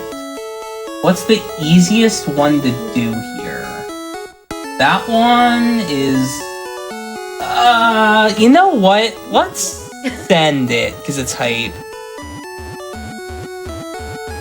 Alright, this is not consistent what I'm going to be doing, but it's cool. Okay. And that's what people want to see. All we want to see is cool. Right, chat? We just want to see cool stuff. I'm also going to need to come up with another set of values, because this one I also don't know. We'll get rid of high for now. And I need one more space, yeah. Oh, I need a full restore as well. I can get one of those later. I could just use the center. That's another option. Yeah. Fu, what's the value for Fuchsia City? I don't remember. Do you remember? No. You want to guess? Does anyone in chat? I think it's 7. I think it's 7. It's fine if we go somewhere else. We can always just fly away. All right, good guess. Okay, I was like, I don't. Look, I'm not going to be able to remember specific numbers and things. Oh, I don't either. Don't worry. I was just hoping you would guess a number and I could try it, and we'll keep trying till we got it right. Probably would have said 7. It's, I believe, honestly. Oh wait, I'm really low right now. We'll just get an encounter. So I'm here for Ditto. I guess I can use this to explain a trick that I'm going to try to do and probably fail at. It's called D-sum manipulation. So the way that encounters are handled is there's those 10 slots, like I mentioned. There's 10 slots per route, and they're all a different percentage. So like slot 1 is 20%, slot 2 is 20%, slot 3 is 15%, slot 10 is 1%. So this is going to be a rare slot here. This is, I believe, the 5% Pidgeotto. And because I can see what Pokemon I got on the screen, I can specifically aim to get an encounter a certain amount of time after that encounter to get another specific encounter. Because the values move in a set order. Okay. And you can kind of track what they are. I'm very bad at this route because I never do D-sum here, but I vaguely know how to do it here. But if I was somewhere like Safari Zone, instead of Tauros being like a 5% encounter, if you're playing perfectly, it can be almost up to like a 15% chance to get Tauros, which is like a really big buff to getting it. Especially for like catch-em-alls and things. Yeah, exactly. Yeah. There we go. So this is what I'm here for. A Ditto. Perfect. Now you might think, what could Ditto possibly do that would break this game? It's just literally Ditto. anything. I believe. you just believe anything now. Yeah, pretty much. I can't just be like, oh, what could this possibly do? It's just like, oh god, what's it gonna do? Ditto's gonna turn into a PC, and then it's gonna give you item underflow like right here, and then you're gonna like go to the Elite Four, and then you. Oh yeah, I could become champion at any moment. Just say the word if you want me to. If at any point you want me to beat the game, just give me a heads up. All right, chat. You heard him. You heard him in the chat. You heard him in the stream here. I should save. I 1,000,000,000,000% should save. This is I did not put this on my list of things that I was planning on showing off because it's inconsistent and scary, but it's very cool. Perfect. And it actually works out with what I want to do in a moment. Okay, so I'm going to transform into this Meowth, right? See, all my Ditto has one move transform. That is all I can do with Ditto. So I'm going to transform. Right. And now that I'm the Meowth, see how I have 4 moves? I'm just going to swap my move Scratch with Growl. Does that seem innocent enough? I'm going to swap Scratch and Growl. You can just do that? Yeah, that seems innocent, right? It was not innocent. So how do you... Are you usually not supposed to do that? Yeah, so what I did was because I swapped slot 1 and 2 with my Ditto, it actually swapped Transform with my second move. And did you see what Ditto's second move was? Nothing. It was Cool Trainer. What? And yeah. It was Cool Trainer? It was Cool Trainer. I need to go here. Can I... Does this show up now? Hopefully. Oh wait, I should probably go and... How does this work again? Oh man, I haven't done this since 2015. Okay, I think I remember how it works. I don't remember where to stand. So we're just gonna guess. Yeah, I did not know you could do that. Something I never did. I think it's here. This looks familiar. I've never swapped moves. Oh yeah, you can press. It's only in older games I feel like, but you just press select in battle. Oh. All right, so now I'm gonna get an encounter, and hopefully this works. Oh, it worked first try. So see how it's Cool Trainer? Cool Trainer. It worked. Wait, does that mean it worked? No, it didn't. Okay, I have to hit there. Now it worked. See how now it's normal? It's and then we're gonna just throw the ball, and this is a Growlithe, I hope. Jack, can we get some cool trainers going? It was so close. It was Vulpix. Dang it. Oh, Vulpix is cute. I needed Growlithe though. You need Growlithe? Okay. Wait, how do I? Oh, I don't have any full heals. I mentioned this. I have Antidote. I only have one though. Hold on one moment. I'm gonna just check if I can get myself. Oh, a paralyzed heal works. You have every stat. Never mind. I only have freeze. The Vulpix has only one status. Do I have an ice heal down here? You did at one point. I'm looking for ice heal. I don't think I have one. Alright, that's fine. We'll just do a nice little reset here. I know... Okay, I posted information for this on the Pokemon Speedrun Wiki that is super outdated. But let's just see if I happen to have it on here. Okay. There's a very specific spot I have to stand for this. I don't exactly remember where. What was happening? What was that? You gotta explain it. Oh, it was one tile off. Okay. Yeah, I was gonna explain it after. So the way this works, this is like by far the most complicated thing to explain. But remember how like everything has a value in this game? Yes. So the tiles have a value, and so do Pokemon, right? Okay. So do you see that tile to the far left of the screen, right? Uh-huh. So that white tile has the same value as Growlithe. Okay. And then the second thing we need is the value 50 to appear somewhere on screen. Do you see those trees at the bottom? Uh-huh. The bottom left pixels, I don't know how to explain it, of that tree is value 50. So because we have value 50 loaded, it'll allow the Cool Trainer glitch to work. And then because the tile to the far left of the screen is that specific tile, we should get a Growlithe from it. So then what I have to do is flash my Pokemon menu to load in that tile into like the last tile loaded section of memory. And then I get an encounter. This is the part where I literally cannot explain how this works. But somehow this, if Cool Trainer turns into something else, so see how it says Cool Trainer? Uh-huh. I just mashed down until that happened. See how it turned into normal? Yeah. So now it overwrote the value of the Pokemon I was up against with the value of the tile I was on, which is hopefully Growlithe. If this tile is correct. This actually looks correct. The screen, I can tell by how it's broken, it's Growlithe. Growlithe! So there's our Growlithe, which is what we needed. We needed the Growlithe. The puppy. Yeah, that's how I got my Growlithe. Oh yeah, it wouldn't surprise me. Alright, I'm gonna go ahead and center. I hope this works. I don't know if centers can cure this status that I have on the Growlithe. It probably can. Okay. So it's also status with every status in the game. I think it's paralyzed, asleep, frozen, and poisoned? Not burned? I forget. But it has a bunch of statuses. Oh my gosh. So we can just heal to not be status anymore. And look, we have just a perfectly normal Growlithe. Is it? It is. It's just a perfectly normal Growlithe. With Roar, Ember, Leer, and Takedown. What number was Growlithe again? Oh shoot, I closed out of my thing that had all the values.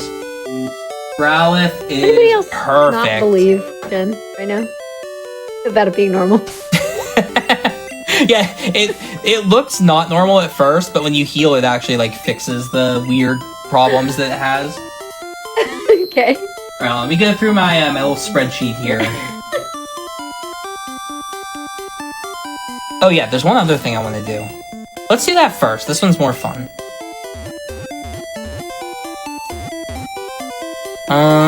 Yeah, let's do this the old-fashioned way, so all the good people can see. Okay. Oh, do I have Growl on something? Growlithe gets Growl, right? Do you have Growl still? No, it gets Leer. Roar. Do you have Growl? Probably not. No? You have Growl. You have Tail Whip, I think. And Attack. Oh, you get Growl sometimes. You got rid of it for Fly. Oh, are you kidding me? I did, didn't I? Okay. You did. We can come back from this. Okay. I was like, uh-oh. There's something random that I did remember. Let's get rid of the Abra for now. Anything in here happen to have Growl? Did the Bulbasaur? Oh! Let's go! Oh, let's go! Wait, double turn! Bulbasaur! Wait, what moveset does this thing have? I have no clue. Pokemon Red trainer data. Frantically researching trainer data Gen 1. Oh god, where did I store the trainer data? Red trainer data. Oh wait, I actually need yellow as well, this one. Alright, definitely am not pulling up a spreadsheet of all of the trainer data in the game, so I can look up one specific trainer's Pokemon. I think we're fine. Oh, wait, we can make it. Oh, yeah, we can make it fine. Hold on. I forgot, we can cheat. I forget that. Right, we can just do whatever we want. You know, we're just glitching around the game. I don't know. I'm just like, oh, how would I solve this problem of not... Wait, I need to be on this top. Yeah, this is how it works. Hey, look, it's Rare Candy 0. Perfect.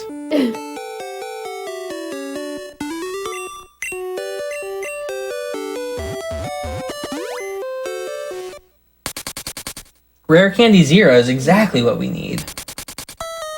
Yeah, so this Bulbasaur that may have had troubles with the gym, we're gonna make it have less troubles with what I'm gonna try and do. Let me play this safe so I don't do something silly later. What level should we get on the Bulbasaur? What are you thinking?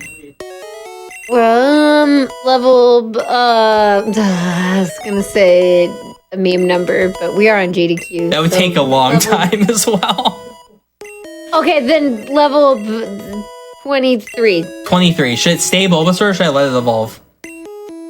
Stay Bulbasaur. Stay Bulbasaur. Alright, we're canceling. Cancel! I have to cancel it a couple times here. That's fine. Bulbasaur's the best one? Cool. It's definitely gonna be popping up a lot more than usual here. Keep him small and cute. Fair. He's so cute. Very fair. No matter what, but he's extra cute as Bulbasaur. I always forget how long candying takes in this game. I've been playing Scarlet Violet, and you can just use like 20 candies at once. Right, and here you just can't. You just can't do that. Yeah, just one at a time. What is evolving? No. I guess First this makes thing I sense did- for the labeling, because I named it B, and this way it's not confusing later. Because if it's Ivysaur, B doesn't make sense. Yeah, so it's all on purpose. Mm-hmm. Yeah, definitely. Okay, one more. First thing I did in Violet was give my Sprigatito an Everstone, because Aww. it needs to just be a kitty. Do you know I what love it Fennec evolves Foxes. into or not? I do know what it evolves into, and Oh, I'm so okay. glad I looked it up before. I would have, like, been just devastated. Mm-hmm. I definitely like the starters, like their base forms, the most out of like all the forms. But I feel Yeah, like that's I agree. usually how it is for the starters. Oh, Yeah. I almost popped the rival. Wait, can I dodge the rival? Yes, I can. We have Jack. Alright, once again, Jack saving the day. And now we can just dodge Nugget Bridge and the rival. No fight. Interesting. And we're just gonna go here next. And remember how I talked about Trainer Fly earlier? How you walk into the Yes. trainer's line of sight and then pause? Yes. Doing it again. Okay. Oh, I didn't put Bulbasaur flying. in slot 1. It doesn't really matter. And then, remember how I said the trainer that you last battled corresponds to the Pokemon that's going to pop up when they go back to that route? Yes. We're going to make that value something different. Actually, I need to check something Okay. here. Which one is it? Is it this or this? It's 21. Wait, do I need a KO to leave? Hold on one sec. I'm looking at the table of values. Column 5. Oh, don't attack with Ditto. I don't have attacks anymore. I'm glad you realized that. Don't use that. I was like, yeah, it's fine. I just didn't even think about it. Yeah, what would happen is Cool Trainer would happen and the game would crash. Ditto is a threat right now. Gotcha. It's a threat to everyone. I'm pretty sure I KO this. 21 or 29.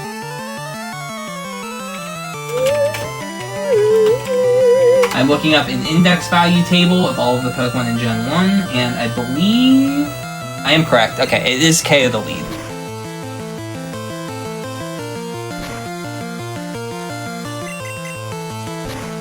Alright, so we are going to KO this Horsey, and Shelter's gonna come out. Okay. And we're gonna switch to our Bulbasaur. Now, when I did the Trainer Fly, you may have earlier, you may have noticed that it was level 8 or 7. How's it work? Yeah, 7 was the level. So What do you mean? So when I get that Pokemon to pop up, the Missing No, the last time, it was a level 7 Missing No, and that's because the level is determined by the attack stage of the Pokemon, and the Pokemon itself is determined by the special stat of the last Pokemon you encountered. So this Shelter has 21 special. I won't tell you what that corresponds to yet. And I've now set the attack stage to 1. And that will do 2 things for us. Let's swap back to... Oh wait, this thing used Harden like 3 times. This might be a problem. Yeah, we'll eventually KO it. We're just gonna spam Tackle and hope that I can win this. Yeah, I think it should be fine. Yeah, I have the Growlithe anyway. Growlithe is not going to destroy the game like the Ditto. Cool, alright. Right. Okay, good. Okay. So we're through the fight, and like I said, when I return to the route that I set up that Trainer Fly on, a Pokemon's going to pop up, and it's going to be based off the 2 things that I just mentioned. The special stat of the last Pokemon I battled, which is 21, and the attack stage, which was 1. So 21 and 1 are the 2 things that are going to determine this Pokemon. Huh? Wait, how far up does this route start? Wait, where's the route? Oh, what? Hold on. I need to cheese my way onto the route. There we go. Okay, so the menu popped up, which means this is my Trainer Fly Pokemon. Okay. And... because there's a trainer. Got it. It's a level 1 Mew. And you might be thinking, why level 1? Level 1 might seem strange, right? Okay. So, this is due to how the game handles experience in this game. There's a trick called Experience Underflow, and it works both ways. So, whenever... There's, like, certain levels that aren't possible in this game, and whenever you get experience, it's just gonna add to that, like, whatever your current experience number is. What don't I need? Oh, Bulbasaur has to go away again, I'm sorry. You did great, though. Grab our Mew. Oh, yeah! That's the thing. Okay, it's a good trade. No, the game has crashed. One moment. I forgot about something very important. He can't... Wait, could you save after the Mew? No. Are we good? It's fine. I see a party space. It's not a big deal. We get to fight the swimmer again.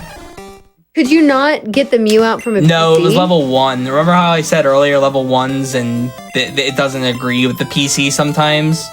I thought it was level 0s. 0 and 1 are the same typically. Oh, both of them? Yeah, they're both kind of scuffed. Not a big deal. We just have to deposit a Pokemon first. Ditto, we're so done with. I'm very scared having that with me. Yeah. That's just an accident waiting to happen. Eevee's good in the lead. Alright, we'll just set this up one more time. We don't want to evolve Eevee yet, right? Yeah, I'm slowly working on that. I need to get it, how much XP do I actually need? Let's look. Do you think, 1951.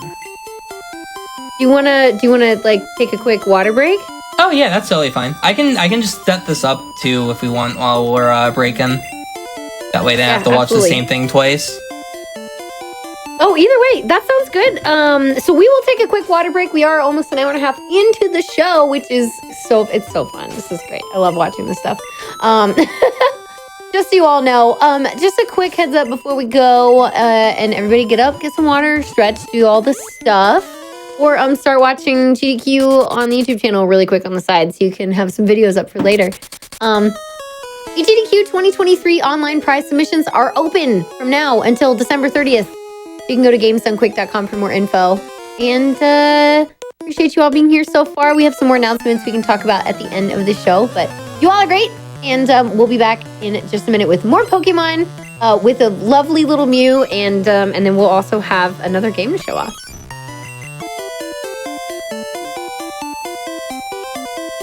Alrighty, hi, we are back with more That's Never Happened Before. We have Shenanigans on this evening, who has been showing off glitches, a whole slew of glitches in Pokemon Blue. That's right, Gen 1, Pokemon Blue, coming at you. It's awesome. This is our first time having Pokemon on the show, which is great because I've been meaning to have that for a little while. So as you can see, he's kind of waiting, got all set up. Do we have our Mew? Yeah, I got it back.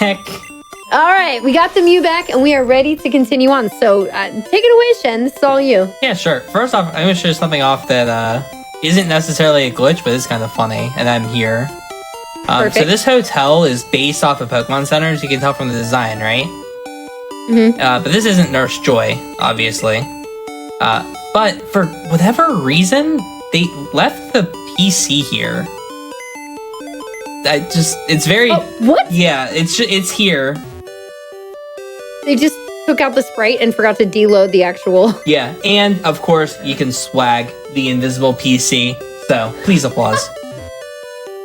Can we get some GDQ claps in the chat? Figured I'd show that off while I'm still in town. Yeah, so now what I'm going to show off is something kind of interesting. So, experience in this game, when you're at level 1, you have 0 XP.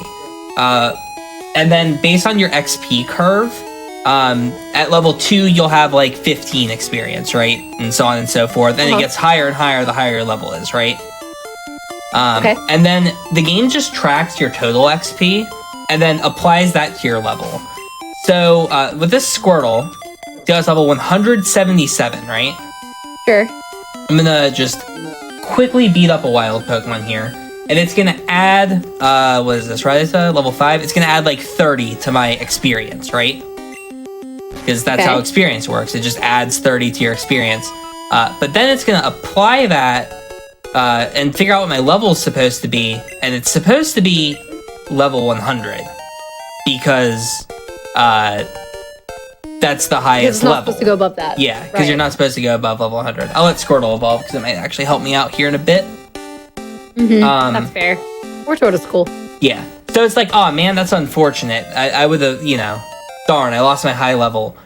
But this works both ways. So this Mew, if I look here, it's level 1, and it says it needs 63 experience to level 2. That is incorrect. Level 2 begins at, I think it's 9 experience, with a Mew in this experience curve. It's in medium slow curve. But what's interesting about that is, remember how I said it will check your XP after it adds and does like the math to see what your total is, and then it will like apply the correct level. Okay. Remember that whole thing about like negative numbers being really big numbers? Yeah, this Mew's level 100 now. So because amazing. Yeah, so the game thinks that the Mew has effectively negative experience because Pokemon are only supposed to ever be level 2. You can't normally get level 1 or 0 Pokemon. So it starts you with negative experience, which negative is just a gigantic number. And because I just added a very small amount of XP, I didn't add enough to make the number positive. So I was able to just keep a very, very big number of XP and skip straight to level 100. So now I have a Mew that's level 100, but it only has Pound. So, not super useful, but very cool. You probably teach it TMs. Yeah, of course. You can always teach TMs. Okay, while we were also on break, I did intense calculations. So I can't enter this gym normally, by the way, obviously, because I have the secret key. But Jack is a good item, as we've seen all day. So, and we're in. So that'll help you also get in buildings. Yep, because if there's like a wall in my way, I can just ignore the wall and get right in. I didn't know if that was like included, like loading zones and stuff. Yeah. Cool. Oh, you know what I probably should have done before this fight? I probably should have put on set mode. We're gonna have to hard switch in the Eevee a couple times. I'm trying to do this fight specifically to get some experience on the Eevee. The reason for this is I need to level up the Eevee in a moment. Okay. So I'm gonna... for something very interesting. Shen's like, you're gonna see. You're going to find out. Yeah.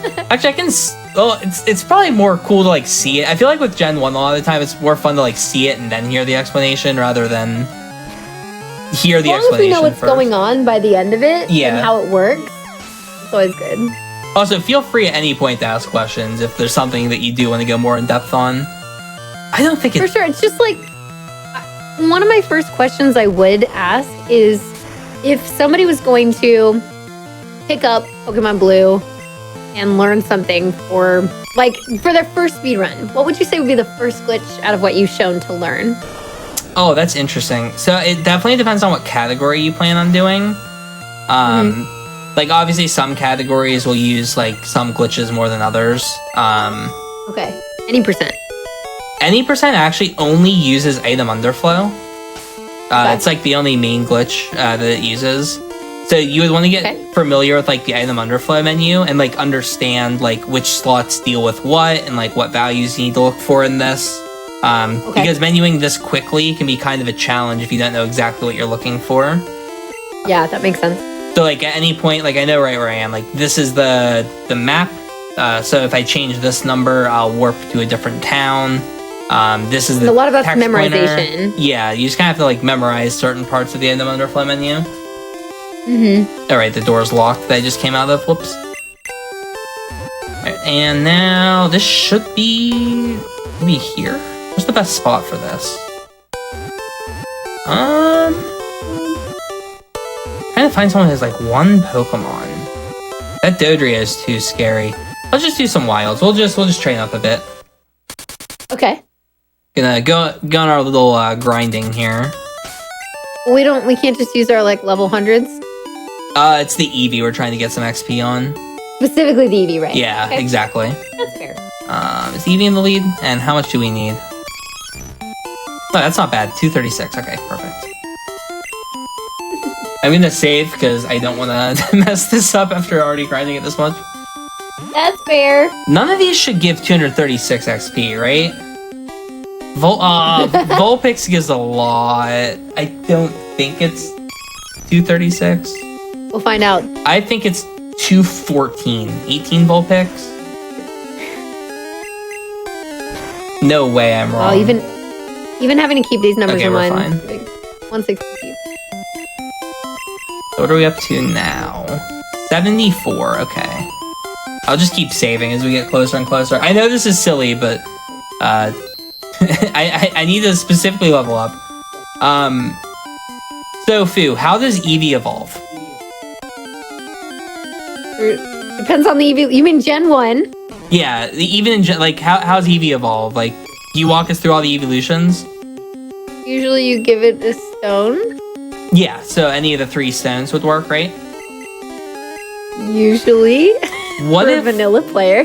What if I told you that leveling up Eevee while a Growlithe is the active Pokemon of your party counted as using a Thunderstone? I believe you at this point. Yeah, so that's what's happening, as you can see. So Eevee leveled up while Growlithe was my active Pokemon. Remember that whole thing about items and Pokemon sharing values and whatnot? Yes. So Growlithe and Thunderstone share the same ID. And because I leveled up with the Eevee, it did a check to see if it should evolve, because whenever a Pokemon levels up, it gets like a check like, oh, is it supposed to evolve? And because it sees Growlithe, same ID as Thunderstone, it it needs to check for using a Thunderstone on the Eevee, so I can evolve my Eevee into a Jolteon without ever buying a stone, because that would waste money. Can you do that in vanilla? Just like... Yeah, this is you can totally do this in red and blue version. Like any casual file can do this. Like I didn't even like glitch either of these. Well, okay, I glitched the Eevee and the Growlithe into existence, but these are just a normal Eevee and a Growlithe now. So as long as you have a Growlithe and you level up an Eevee while you're fighting with Growlithe, you said? Yeah, Growlithe needs to be the active Pokemon, and Eevee needs to level up off of the fight. That's the only two conditions you need to meet. Yeah, so there's it'll turn into a Jolteon. Yep, and there's a whole list. So Executor works for Moonstones. There's a specific missing now. I can pull up the let me pull up the value table. So does the Eevee have to be a specific level?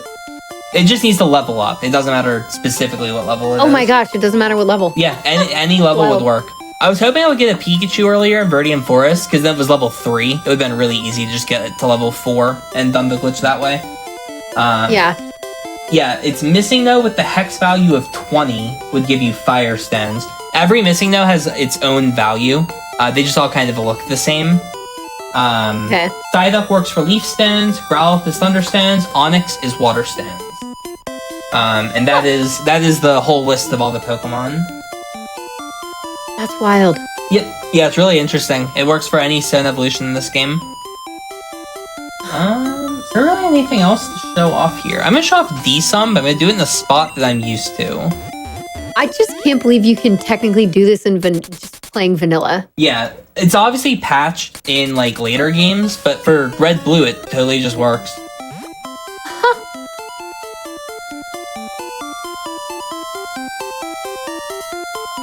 Alright, so I'm going to the Safari Zone because this is my home. I've spent far too much time here in Catch-em-all speedruns. Oh yeah, for sure. This is one of my most practiced areas, at least for D-Sum. I don't know if I mentioned this earlier. I kind of briefly mentioned it, but I can't use Surf. I don't have any Pokemon with Surf, and I don't have the badge to use Surf. Oh, I do have the badge, but even if I didn't, this would still work. The item question mark, it's a surfboard. Yeah, you said surfboard earlier. Yes, I can just hop on and surf. Like the surfing Pikachu thing. Yeah, kind of.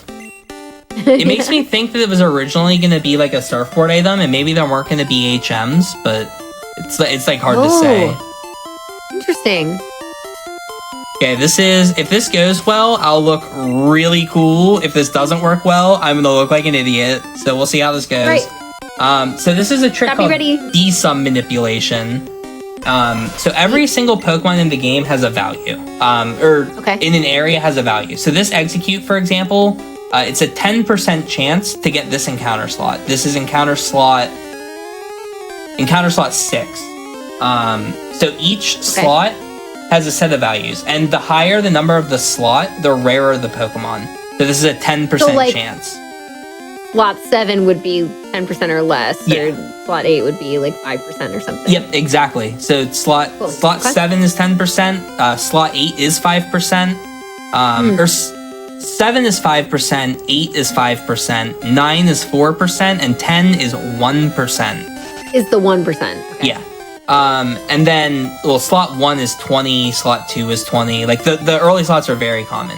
And the way it works is each slot has a specific amount of frames that are available for that slot.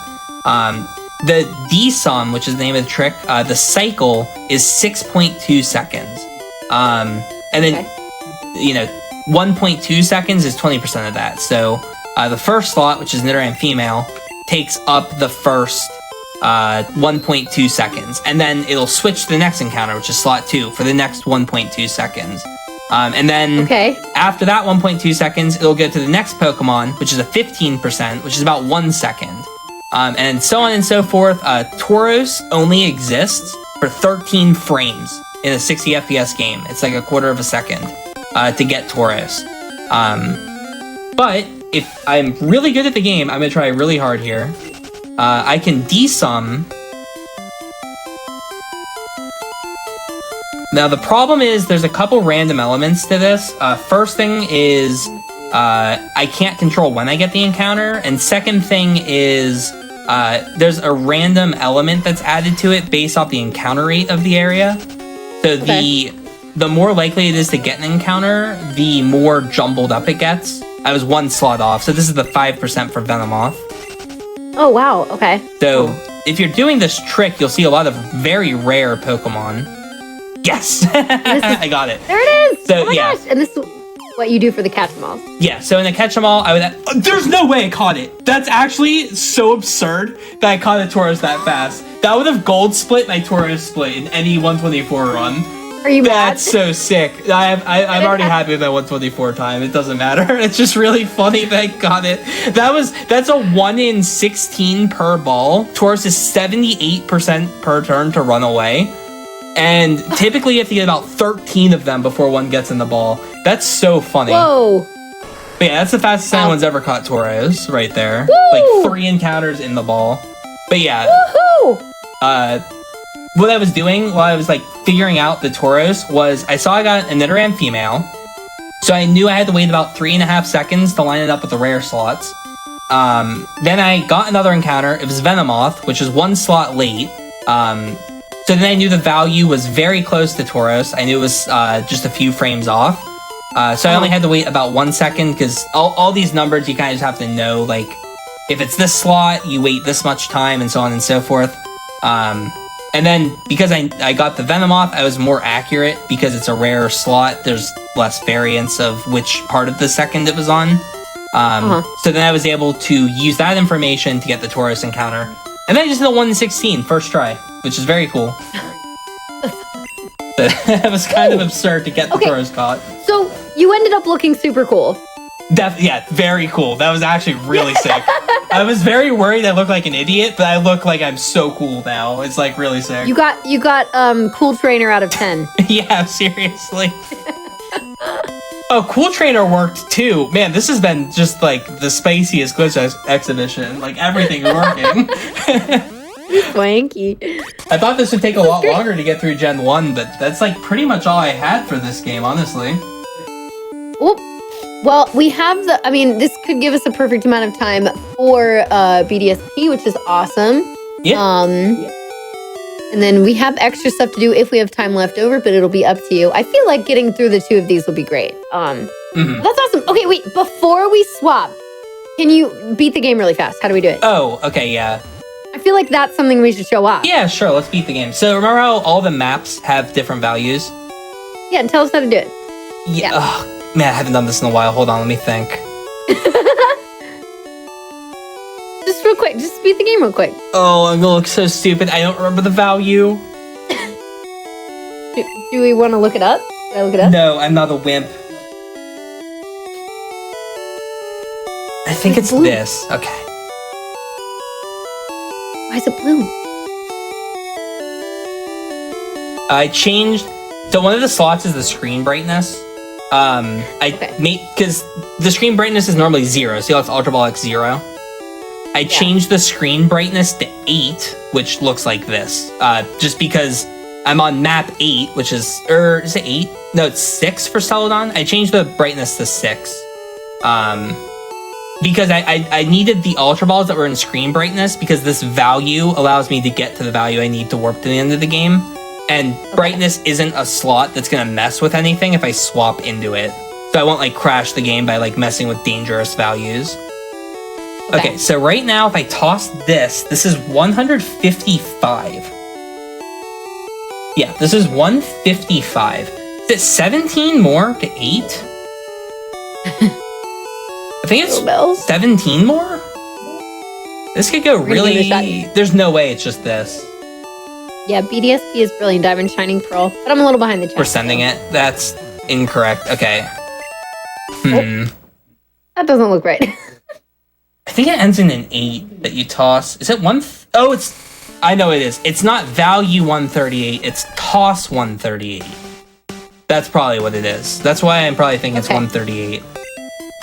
Oh, my Tauros is gone. No! No! No! This is all your fault! You took away my Tauros by making me crash the game. I mean, Unbelievable. you're not going to keep this file. Fair. It's very fair. It's okay. It is now documented on GDQ Hotfix forever. True. So we have proof. And it will go up on the YouTube channel, and you can share it. It'll be great. 10, 20, 38, I hope. Please. Yes, let's go. I got it. Oh.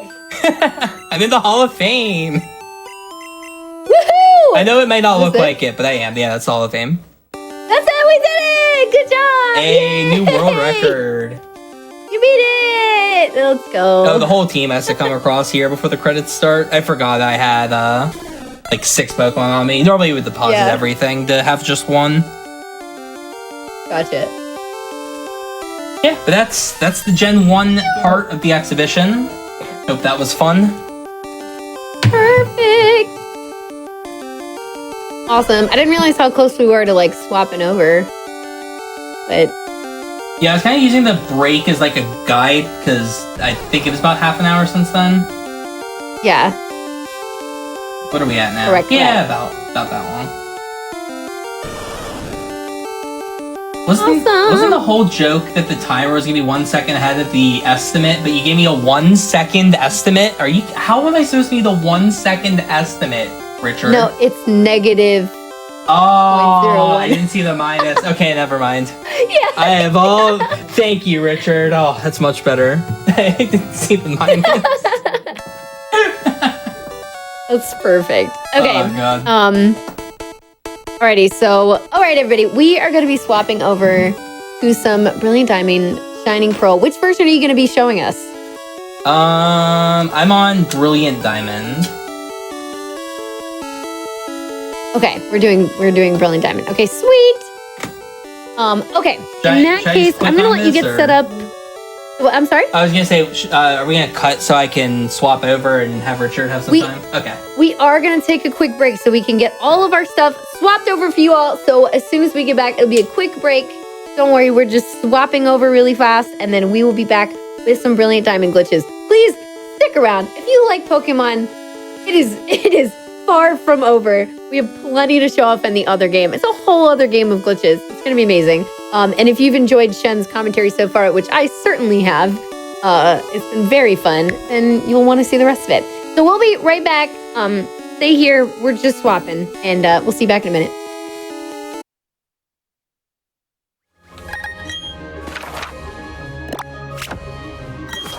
All right, hello everyone. We are back with more That's Never Happened Before. Thank you for sticking around. So excited for this next bit. Hi, I'm Kungfufruitcup once again here as your host/commentator, and we are joined by Shenanigans, who just showed off a ton of awesome glitches in Gen 1 Pokemon Blue. And now we get to see all the glitches in the newer remake of Brilliant Diamond, which is going to be very cool. And I hear is almost just as broken. So I'm really excited to see what this game has in store. Now, I'm not gonna lie, Shen sent me like a small list to go over the run of show, so I know what some of the names of these things are, but I'm not gonna know how any of this works. I like to actually keep a lot of this content, even when I watch runs. I don't often understand how these things work, which is the premise of the show. So I don't have a base knowledge of how these work. So any reaction you hear from me during tonight's episode, and basically every episode, is very genuine. And yes, I'm shocked. And oh my gosh, I can't believe you can get a vanilla Jolteon without a thunderstorm. That's wild. It's funny, that's probably like the least glitchy thing that I did in that exhibition, but it's like, it's the one that you relate to the most. Yeah, everything else is wild and amazing, and that's what I expected, but I didn't expect something to be so simple that a vanilla player can do. It was so simple, I could do that. Right, exactly. So this is just one example of the awesome stuff that you'll see this evening. All right, I'm ready to go. So excited. Show us what's up with Brilliant Diamond. How broken is it? Yeah, sure. So these games, they're like pretty solid games overall as far as like their not bugginess, but they are plagued by one bug, and that is menu storage. It's kind of ridiculous, and it's super easy to do. All you do is you go to your Pokemon menu, you view your summary, and when you hit the A button here normally, you just go to the next screen where you can like heal your Pokemon or equip an item or whatever.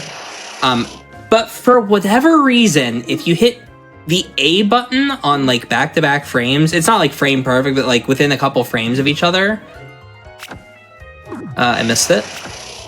Do you hear the two menus opening at the same time there? You can hear like a little bit of an audio difference when you get it. Okay. So oh wait, did I miss it?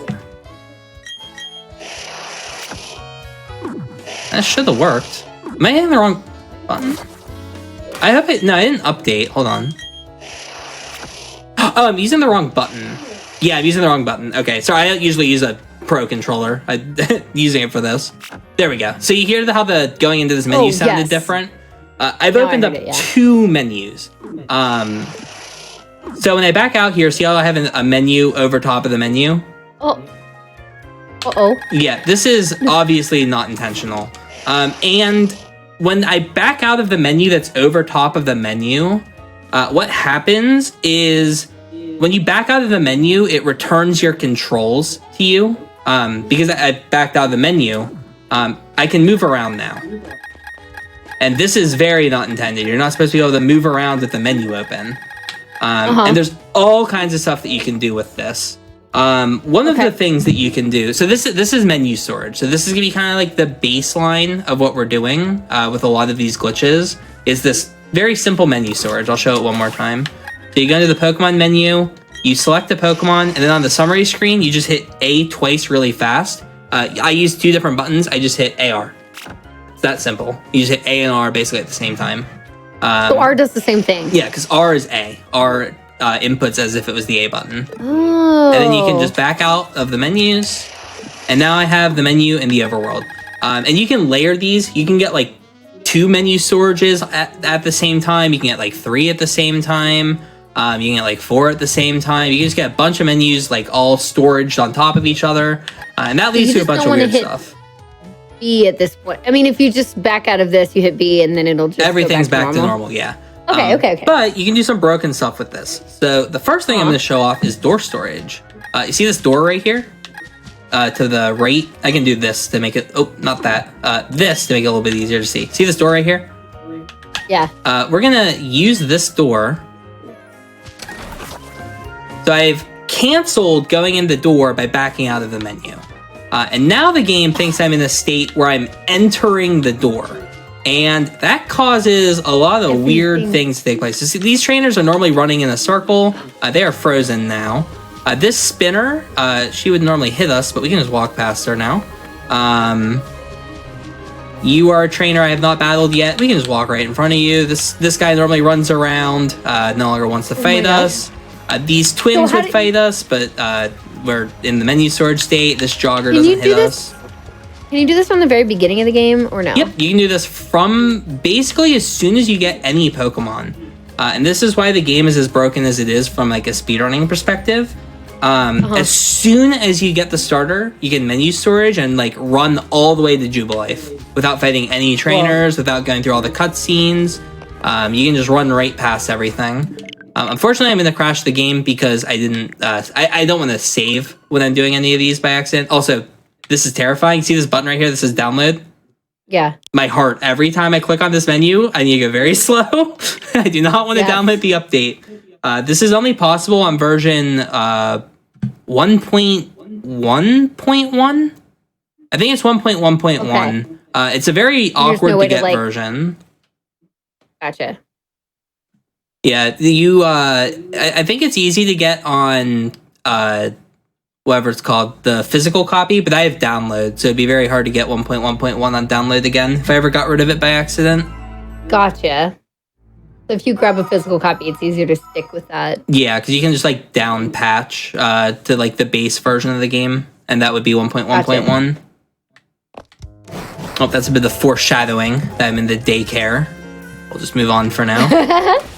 So yeah, that's menu storage, and that's kind of like the basis of all the glitches in this game.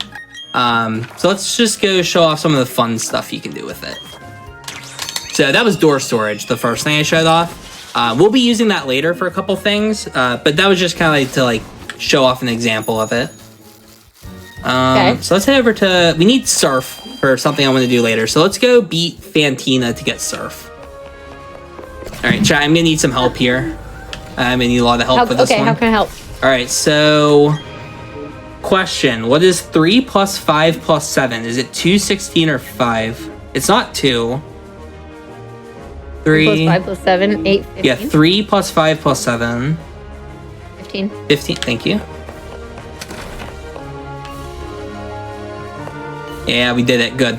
Yeah, if we answer any of these wrong, we get a trainer. All right, next one. 12 plus 28? 48. What was that? 40. 40. 40. Was that middle? Yeah. Yeah, middle. Thank you. And you're killing these right now. Okay. All right, next one is... All right, last one. Here we go. This one's tough. This one's tough. What was it? 15. Oh, you remembered. Good job. All right, so here's Fantina. You already knew all these. Yeah, of course. This is the Fantina fight. We have level 30 Kadabra. We're not winning this. This is impossible. We're gonna just instead do something else. I'm gonna save because I don't want to go through all those questions again. It would take a while. Sounds good. So let's throw a save down, and you'll never guess what we're gonna do. Whoops. I'm so much better with numbers now that I've done this. I've been part of this showcase. Yeah, we're going to. What are we doing? We're gonna do a nice little menu storage, and this time we're gonna do things a tiny bit differently. So I have the menu stored, and what I'm gonna do is I'm gonna enter the bag. And I'm going to go to an... Oh, I thought this was an empty pocket. One moment. We're going to slowly work our way toward an empty pocket while I go in and out of the doors. Yeah. So right now, I can walk around while I'm in this menu. I can't see, but I know roughly where I am. We're going to go talk to Fantina. Well, we're in the menu. Oh! So we are starting the Fantina fight with a menu. C'est une performance. That's right, she's French. Mm-hmm.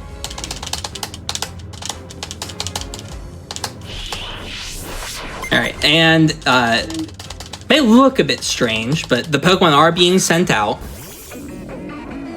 So Drifblim comes out. Here comes my Kadabra. Okay, and when I hear that sound, I know that all my battle options have popped up. So I'm keeping track of 2 menus at the same time. I need to keep track of the menu that we see, which is my bag, which is my out-of-battle menu. And I also have my in-battle menu that I can't see. So what I'm going to do is I'm going to menu over Pokédolls and bag.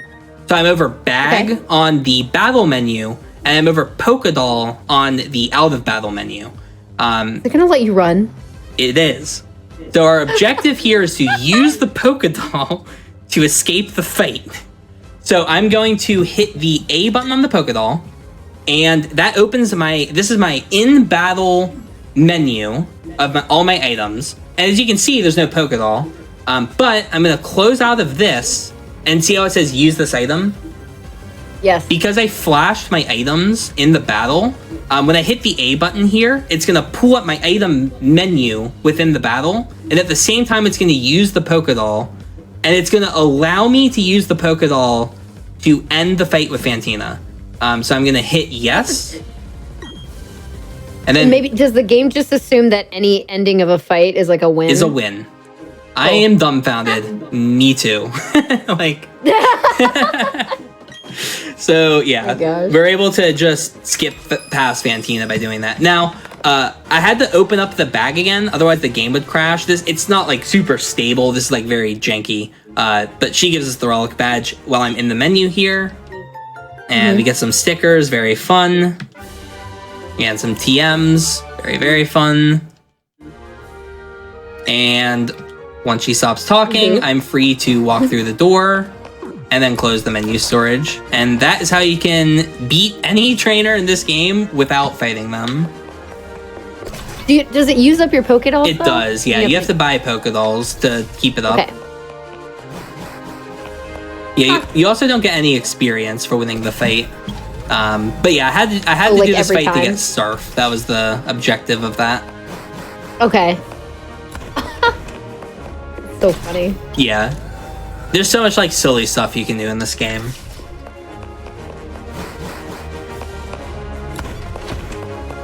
I always hate running out of this gym. It takes so long.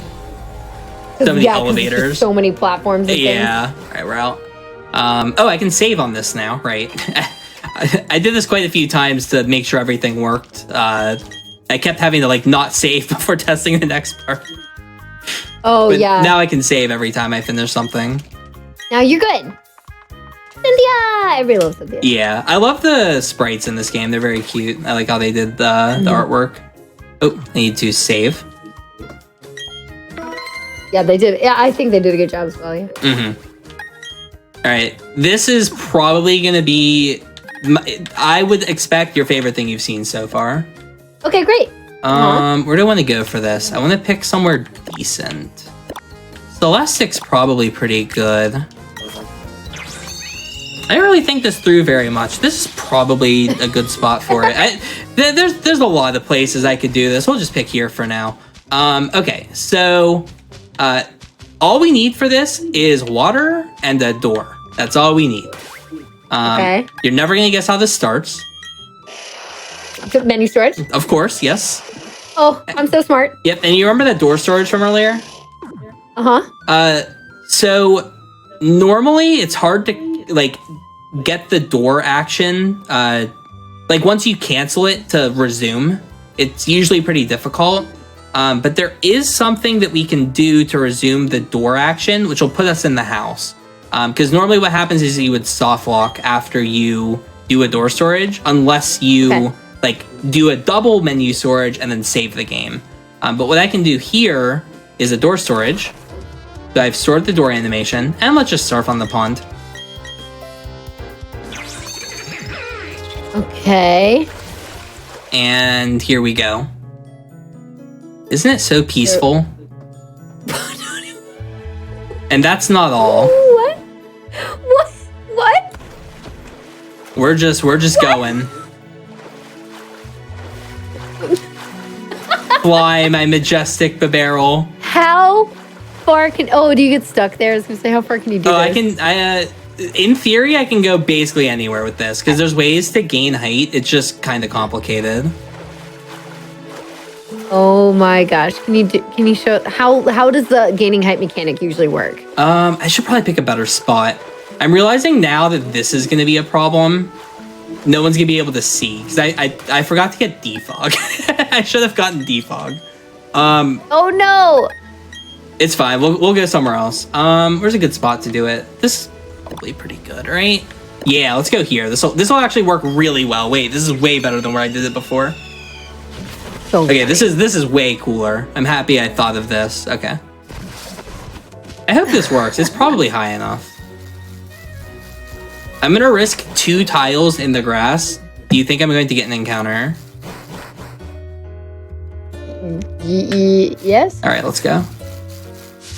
Oh, come on. I did.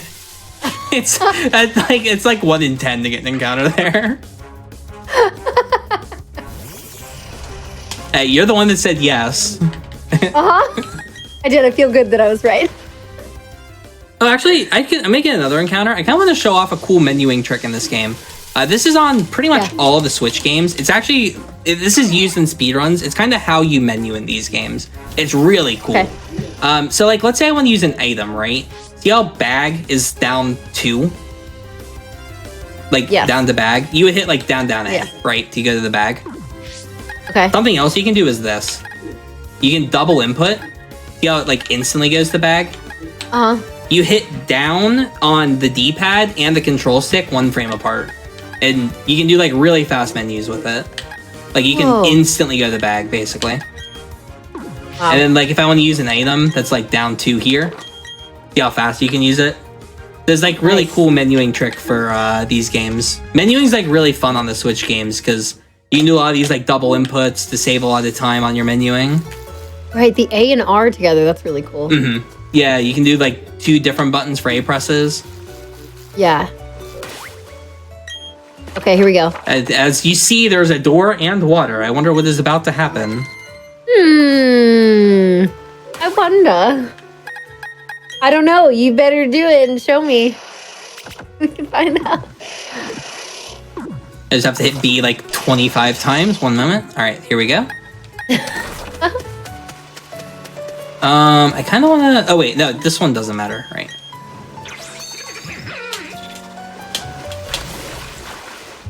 Oh, something else I should mention when you're doing this is you have to move, like, very small. Like, I'm talking, like, this small on the control stick. I'm not joking. If you move, like, at all fast, it'll put you back on land. See how, like, small I'm moving my control stick? I don't know if the camera can, like, even pick it up. Yes, it You have to move, like, that tiny. Like, if I do, like, this... Oh, it's not jumping me off. I'm surprised. See how it jumps me off? I was, like, barely hitting it there. Weird. Why does it do that? It just has to do with, like... So, like, if I'm in the water normally, right? Like, I'm surfing in the water... and I want to go back on land, right? You know how you click up to go on land?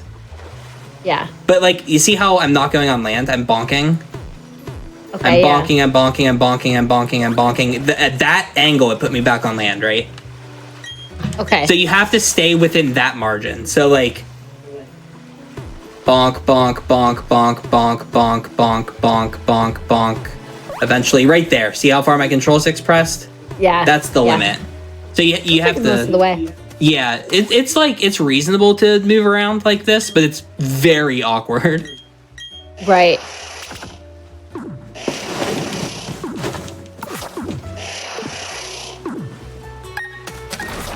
Oh, I was almost early there. It's always awkward because you can't really see what you're doing when you're doing menu storage stuff. You just have to kind of make sure you're in the right spot. Yeah, you just have to be in front of the door, basically. It's especially hard when you're trying to fight trainers. Oh, yeah, that's fair. Look at us go. Here we go.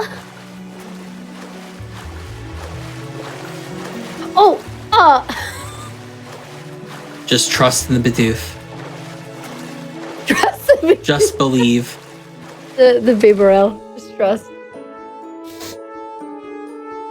I mean, in Bidoof we trust, right? Yeah. Alright, so now we've gained some height. Does this work? I hope this works. So I can't go through here. You need 8 badges to go to the... Or 7 badges to go to the right. I don't have 7 badges. Oh, darn it. I thought it would work. What happens here? You don't see me. Alright, you know what? We'll just go around. It's fine. There we go. Whatever. Oh my god. We're going to Sunny Shore. Oh. There we go. Am I in the water? I think I'm in the water now, which is an oopsie. I am. I'm definitely in the water. You're in the water? Yeah. I mean... Let's just use a rappel. Get back out? Nah, it's we'll be getting off soon anyway. Our ride's almost over. That's so funny. So now it thinks you're actually back in the water? Yeah, I went too close to the water, so it thinks I'm in the water. But it's fine. I can just do this, and we're in Sunny Shore. Oh, I didn't remember you. But there is a way around this. Okay. Because we have a door. Because there's a door right here. So I'm going to need to save after I get past this. So I'm going to need to do a double menu storage, not a single. Okay. So we're going to go in here. Oh, a double. Okay. So we're going to do 2 menu storages. Mm-hmm. There should be 2 on top of each other. I hope there is. Oh, there wasn't. Well, if I was... Wait, how did I not get 2 there? Oh, well, if I was smart, I'd be able to enter Sunny Shore early by going in here. But I'm bad at the game. Fine, we can come back. Oh, cancel! Like... No! Oh, God. How do I cancel it? Close. Cancel. How do I cancel a download? Uh-oh. Cancel. Oh, Cancel download. Oh. I hate this so much every time. Wait, why does it still show the thing? I'm turning off my switch. That's so scary. I'm turning the switch off. 1 moment. Hold on. We're turning off the switch. Just to make sure. I'm so used because I've been playing Scarlet Violet speedruns, and my snap reaction for like something bad happen, home button X, mash A. That's like the snap reaction. And they put download where it should be start software. It's just, it's so annoying. For sure. So that's what you're used to. Yeah. That's not what you want. It's actually funny that you kind of lose time now compared to back in the day speedrunning. Because of them swapping it? Because, like back before update 1.1.2 came out, you would just mash A.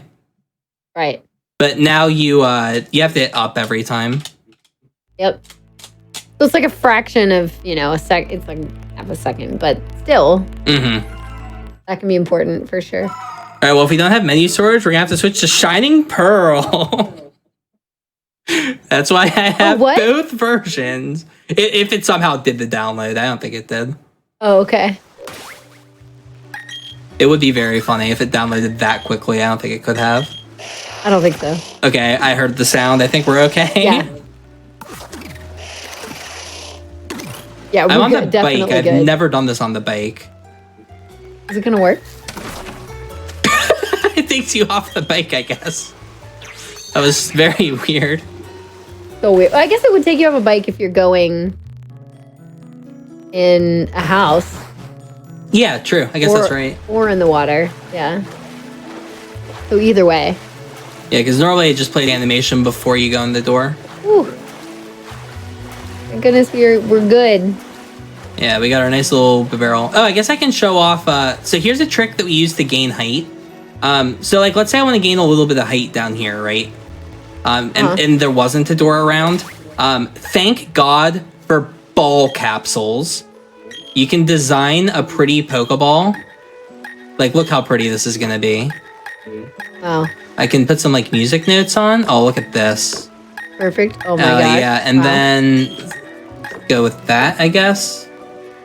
Great. Beautiful. Look how pretty that Pokeball is. It looks perfect. And then I can preview it. And this animation lets us gain height because it reapplies where our character is. That little send out animation. But it doesn't reset the But now look how high I am. Weird. So yeah, you can use... As long as you're halfway in something, it'll push you up higher. Yeah, you have to like kind of wedge yourself like halfway up, basically. Gotcha. Let's go through here. Oh, funny. Sorry for getting water all over your hotel entrance, my bad. Why wouldn't we swim around like this?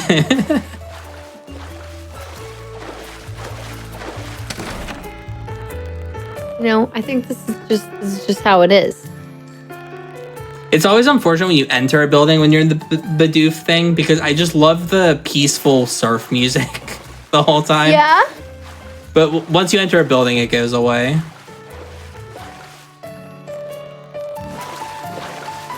There we go. Okay, stay above the water.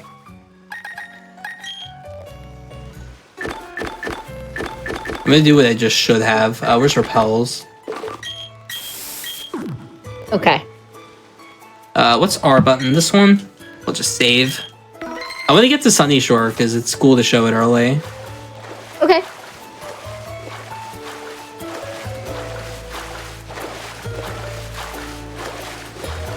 Should be fine on this angle.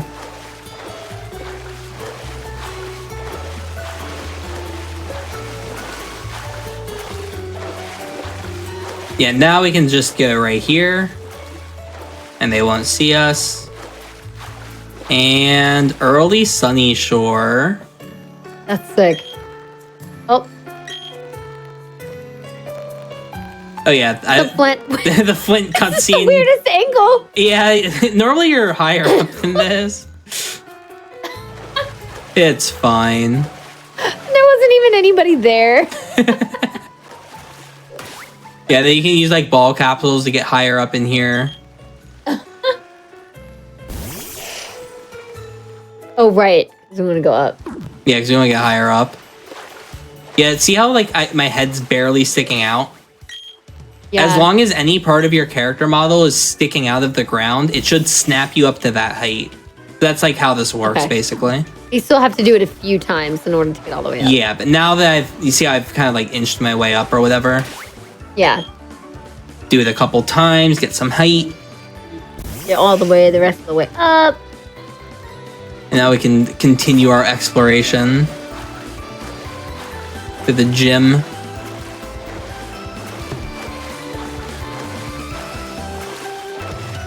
We'll get there soon enough. Lovely music. You get to chill with the music. Mm-hmm. Wait, I can't go that way? What's happening? Uh-oh. Are you all the way out of the water? Oh, I know what happened. See, I'm above water. It thinks I'm in the water down below.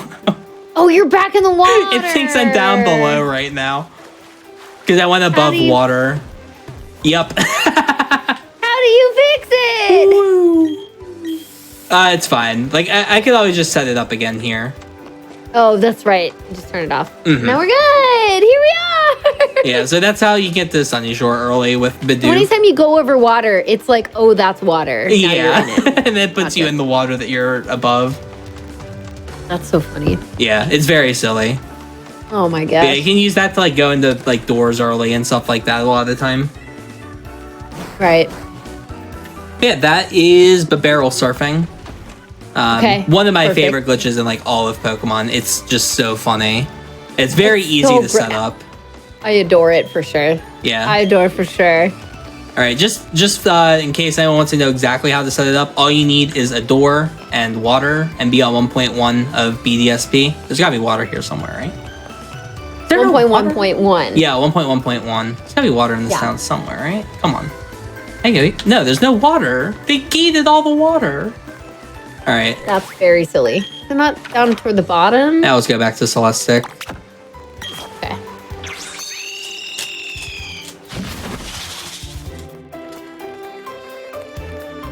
Yeah, if you want to try this out and you can get the physical copy and then down patch it to 1.1.1, all you do is you go in the Pokemon menu. You need Surf, obviously, but go to this page of the check summary, hit A twice by using two different buttons. I use A and R. You back out until you see this screen where it's the menu and the overworld. Get yourself right in front of a door and then hit the door and hit B right after. Hit the door, hit B, and then just surf. And it really is that simple. And then you just have to hold very shallow angles on the control stick. So make sure you don't like hold like all the way to the edge of your like the plastic or whatever. You need to just very slightly move in each direction that you want to move. And that's all there is to it. Oh my gosh. So funny. Right, now for a trick. This is just more for speedrun application, but it is a very funny / interesting trick. Okay. So for the speedrun, we need 2 key items because we need, you know how if you have 2 items registered, let me just do it really quick. You see how I can register one to the right and then, how do I register, I guess this? See, I can register like one to the right, one to the left. And then now when I hit this button, it pops up like this menu that I have to pick. Right. We need this menu for speedruns. It's part of the menu sandwich where... this is a bit of story time. So for speedruns of this game, we layer a bunch of different menus a lot of the time. So it'll be like, see how this menu is like this? And then we have like the other menu from menu storage that looks like this. Let me back out to it. So, like we have this menu as well, this one. Right. Yeah, so we have like different kinds of menus, and we would always joke like when we were writing the notes and like routing and whatnot, we'd be like, yeah, we need a menu sandwich. We need the bread to be this menu. We need 3 slices of this menu. So on and so forth. That was like kind of the joke. It was like we would label our sandwiches to say like how we were menuing everything. Okay. So that's how menu sandwich kind of got its meme name. But is that the, you said that's the meat of the sandwich or the cheese of this? Okay. Yeah, so you'd be like, yeah, we need the meat to be this kind of a menu. We need the bread to be this, and you would label like how you're doing a certain menu to do a certain action. Okay. Let me do like a double menu storage, for example.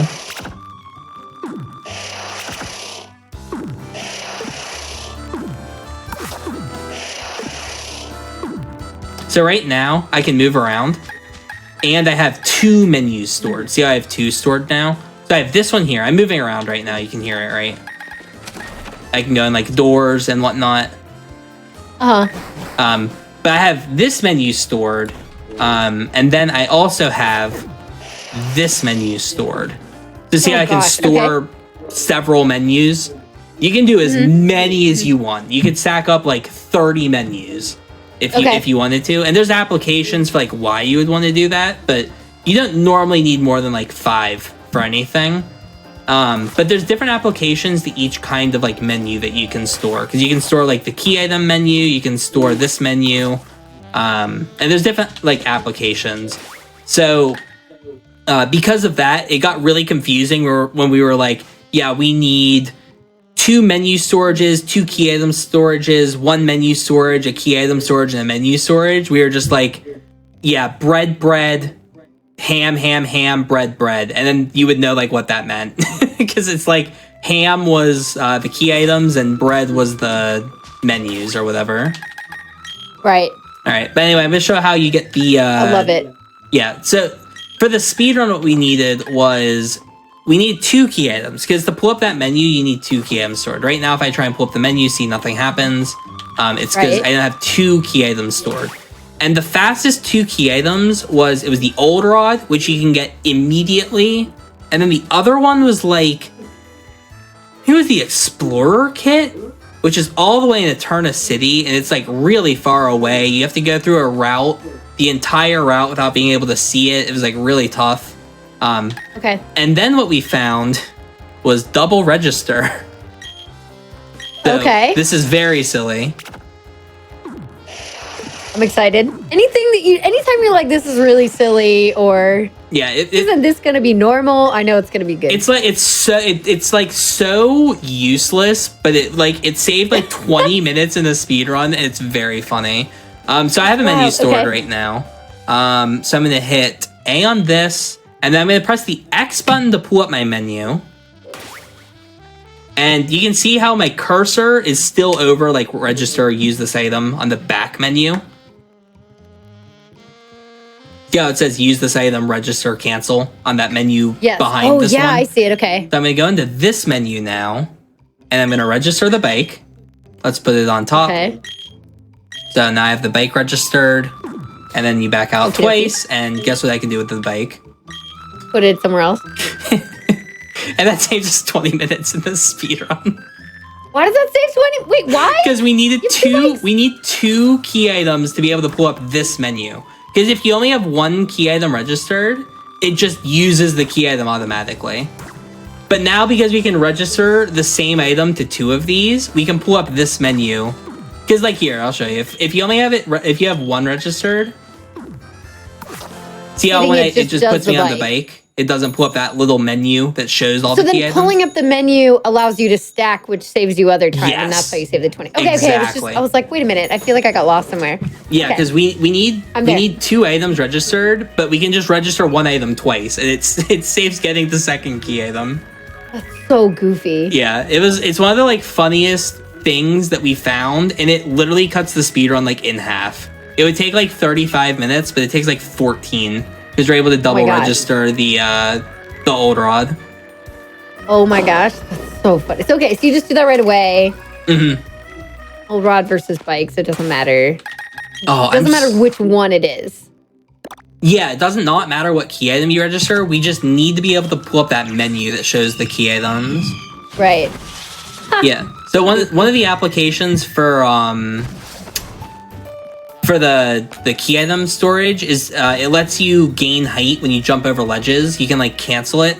I'm not very practiced at this game, so I am not able to do it, but you can jump over a ledge and cancel it with your key item menu, and it'll say like, oh, you can't use the old rod here because you're jumping over a ledge, but it'll cancel your movement so you're standing over the ledge, and then you get the height from the ledge jump, but you can just walk around with the extra height. So you're able to gain height with the key in the menu. It's very funny. Right.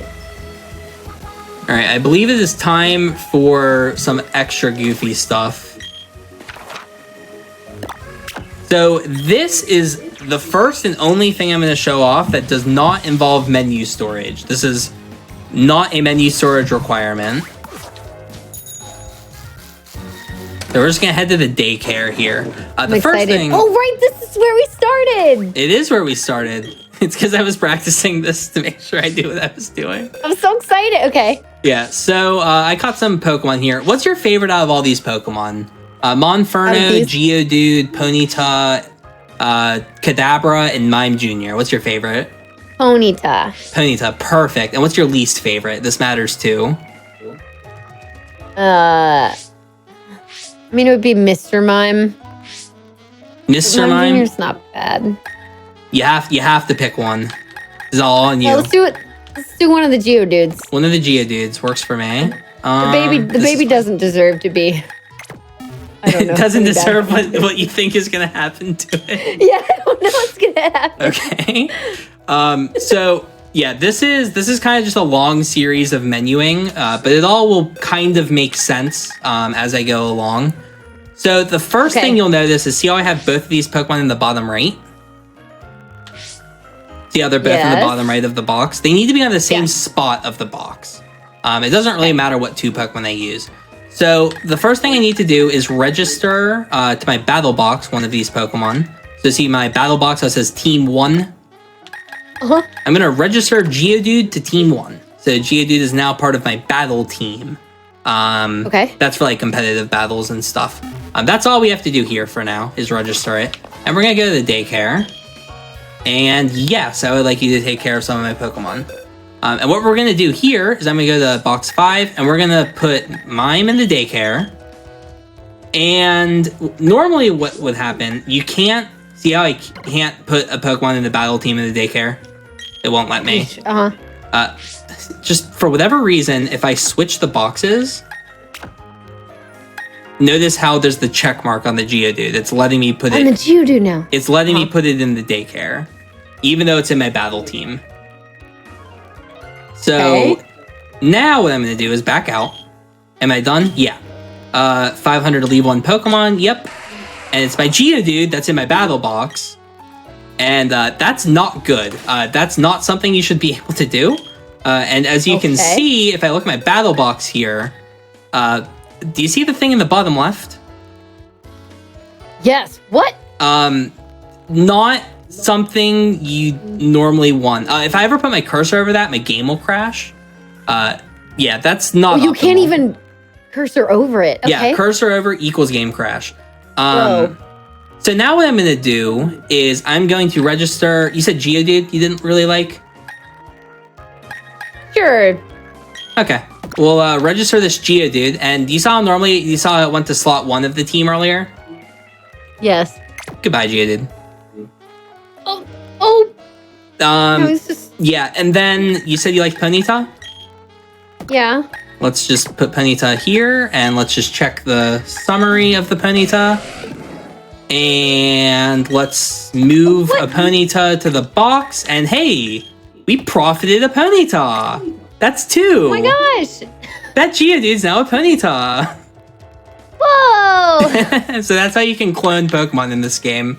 Including like items that you can equip on them and whatnot.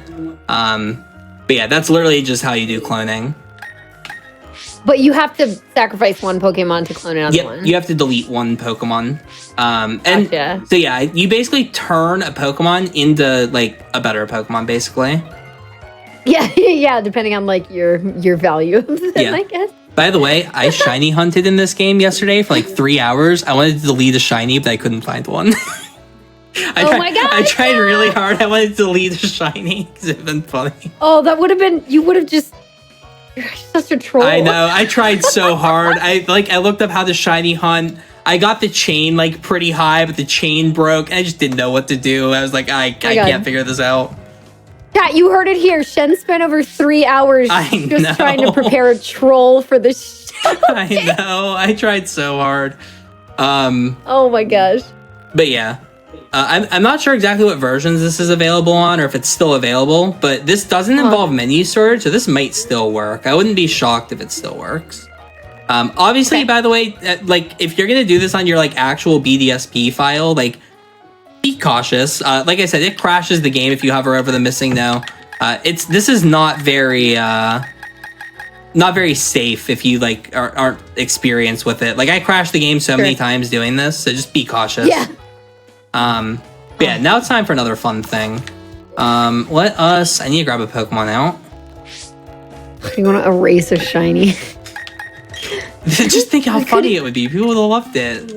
You could theoretically also clone the shiny. Correct. Yeah, you could duplicate the shiny. I was just gonna be like, this Pokemon looks weird and delete it. That was the whole joke. Right. Right. So funny. So this is, I would say this is the most terrifying thing in this game as far as like, I guess consequences are concerned. Okay. But yeah, this is the last thing I'm going to show. I think it's this house. Okay, so I don't have the best team. I don't actually have a BDSP file. I had to prepare this one for this, so I didn't play super far into the game. But one of the biggest weaknesses of Infernape is that it uses like recoil moves. It uses like Flare Blitz, and it gets low on health. It has no recovery, right? Doesn't that suck? It's like, oh man, I keep taking all this damage. I can't recover it off. But in this game, we can fix that. And that's what's awesome about this game. And it only takes a heart scale. So this is the move relearner. I can just relearn a move.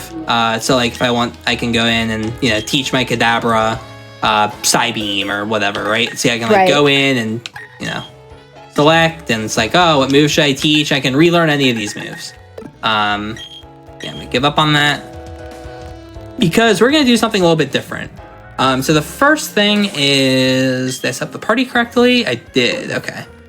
So this will require menu storage. Okie dokie. So we're going to set up one menu storage. And I'm going to go over to Pokemon onto this screen. And I'm going to walk up to the move deleter, or the move relearner.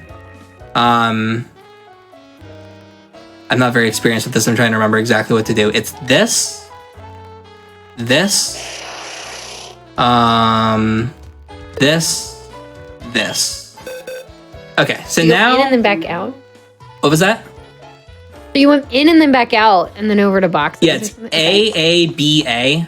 You go into your Pokemon menu, and the trick that I was trying to do is I was trying to hit select on Kaza at the same time that this box popped up. So now what I can do is I can menu to this and select Kadabra, and you're gonna notice it doesn't look perfect. Something's definitely afoot here. Kadabra's a bit wide in the background. A little bit, yeah. Yeah, just a tiny bit. And then I'm gonna go down to swap, and I'm gonna hit A, and let's go and try and teach recover.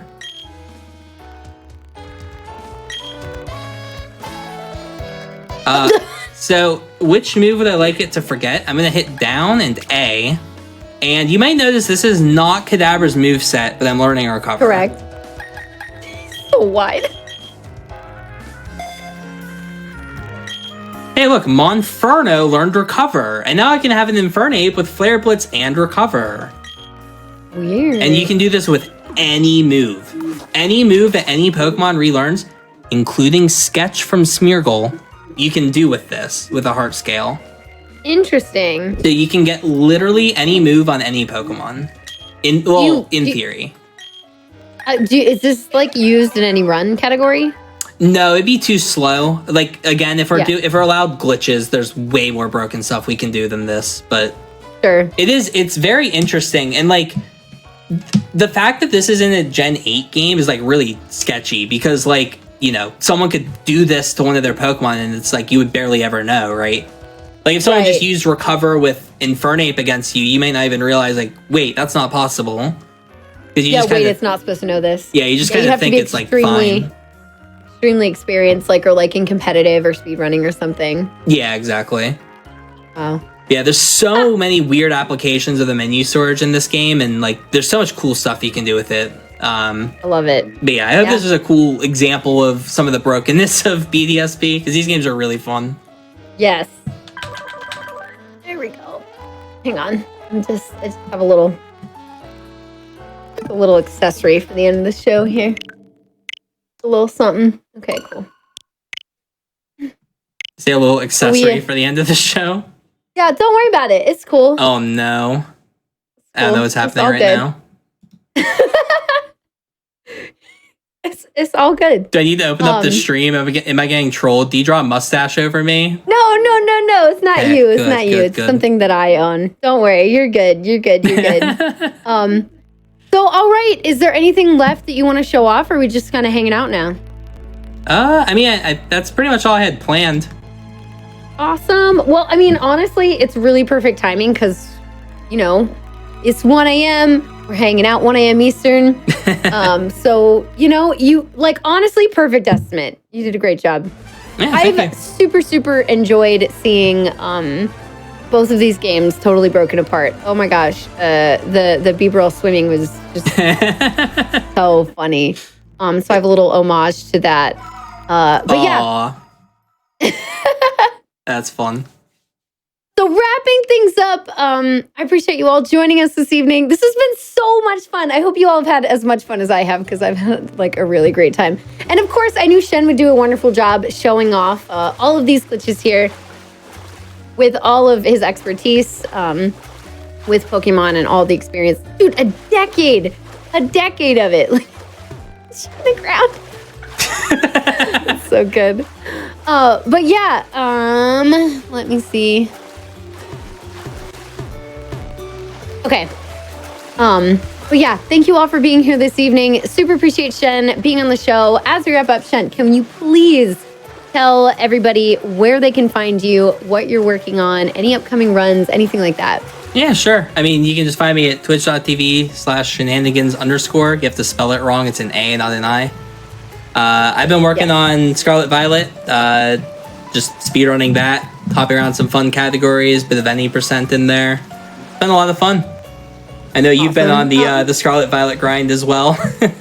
Yes, but very, very casually. Fair. Yeah, it's been super casual for me. But yeah, so you're doing Scarlet and Violet runs. What else have you been working on, or do you have anything upcoming? No huge projects or anything planned. Just mostly spending a bunch of time with Scarlet Violet and having fun there and working on the speedrun stuff for that. Cool. Awesome. Do you post anywhere else so we can find you? I have a Twitter and YouTube. I can post those, or I think I have those posted somewhere. Shenanigans Smash on YouTube. Oh no. I wasn't prepared for the second shout out. Oh no. Second shout, let's go. Oh yeah, there we go. Richard's got it. Oh nice. Let's go. It. Yeah, Perfect. I just posted I got the Scarlet any percent record a couple days ago, and I just posted that today. So if you want to check that out. That's awesome. Oh my gosh, go watch that. Everybody, please go watch that. Please say thank you to Shen, and I also want to say thank you for being on the show. You're awesome. You did a wonderful job, and it was super fun to be part of this and have you join us today. Yeah, it was a lot of fun. Everybody go follow as well. Follow, subscribe, do all of the things. Check out that Pokemon content from Shen. And appreciate you all stopping in with us this evening. I know me and Bidoof say thank you. And I hope you all have a wonderful rest of your night. Check out all the other hotfix content we have every night. You can see shows starting at 7 p.m. Eastern. Or weekends starting at, I believe, 1 p.m. Eastern. And then we also have, I'm trying to think of anything else. Again, we have AGDQ 2023 online prize submissions open now until December 30th. You have a month if you want to get in some prizes for this upcoming AGDQ 2023 online, which will be super, super fun. If you want to follow what Games Done Quick is up to, you can do exclamation links in the chat right now, and a bunch of stuff will pop up, and you can go check it out. We've got a YouTube channel. You can watch other hotfix shows on there, including previous episodes of our show. That's never happened before. And I'm excited about the announcement, by the way. And then let's see what else is going on. We just had submissions close for the upcoming Frost Fatale event, which takes place after AGDQ in late February, early March. That's going to be super awesome. So thank you to anybody who was able to and decided to submit for that. That's great. That was runner and volunteer submissions. So those just closed. The schedule should be up December 21st. if you all are interested in that. So you can tune in tomorrow for Aimbot and RNG. So those are great, awesome shows. Again, they start at 7 p.m. Eastern. And and then we'll be back with you all. This show is every 2 weeks at 10 p.m. Eastern. And we'll see you in 2 weeks. Thank you all for being here. And have a great rest of your night. Thanks again, Shen. Good night, everybody. Night, everyone. Take care.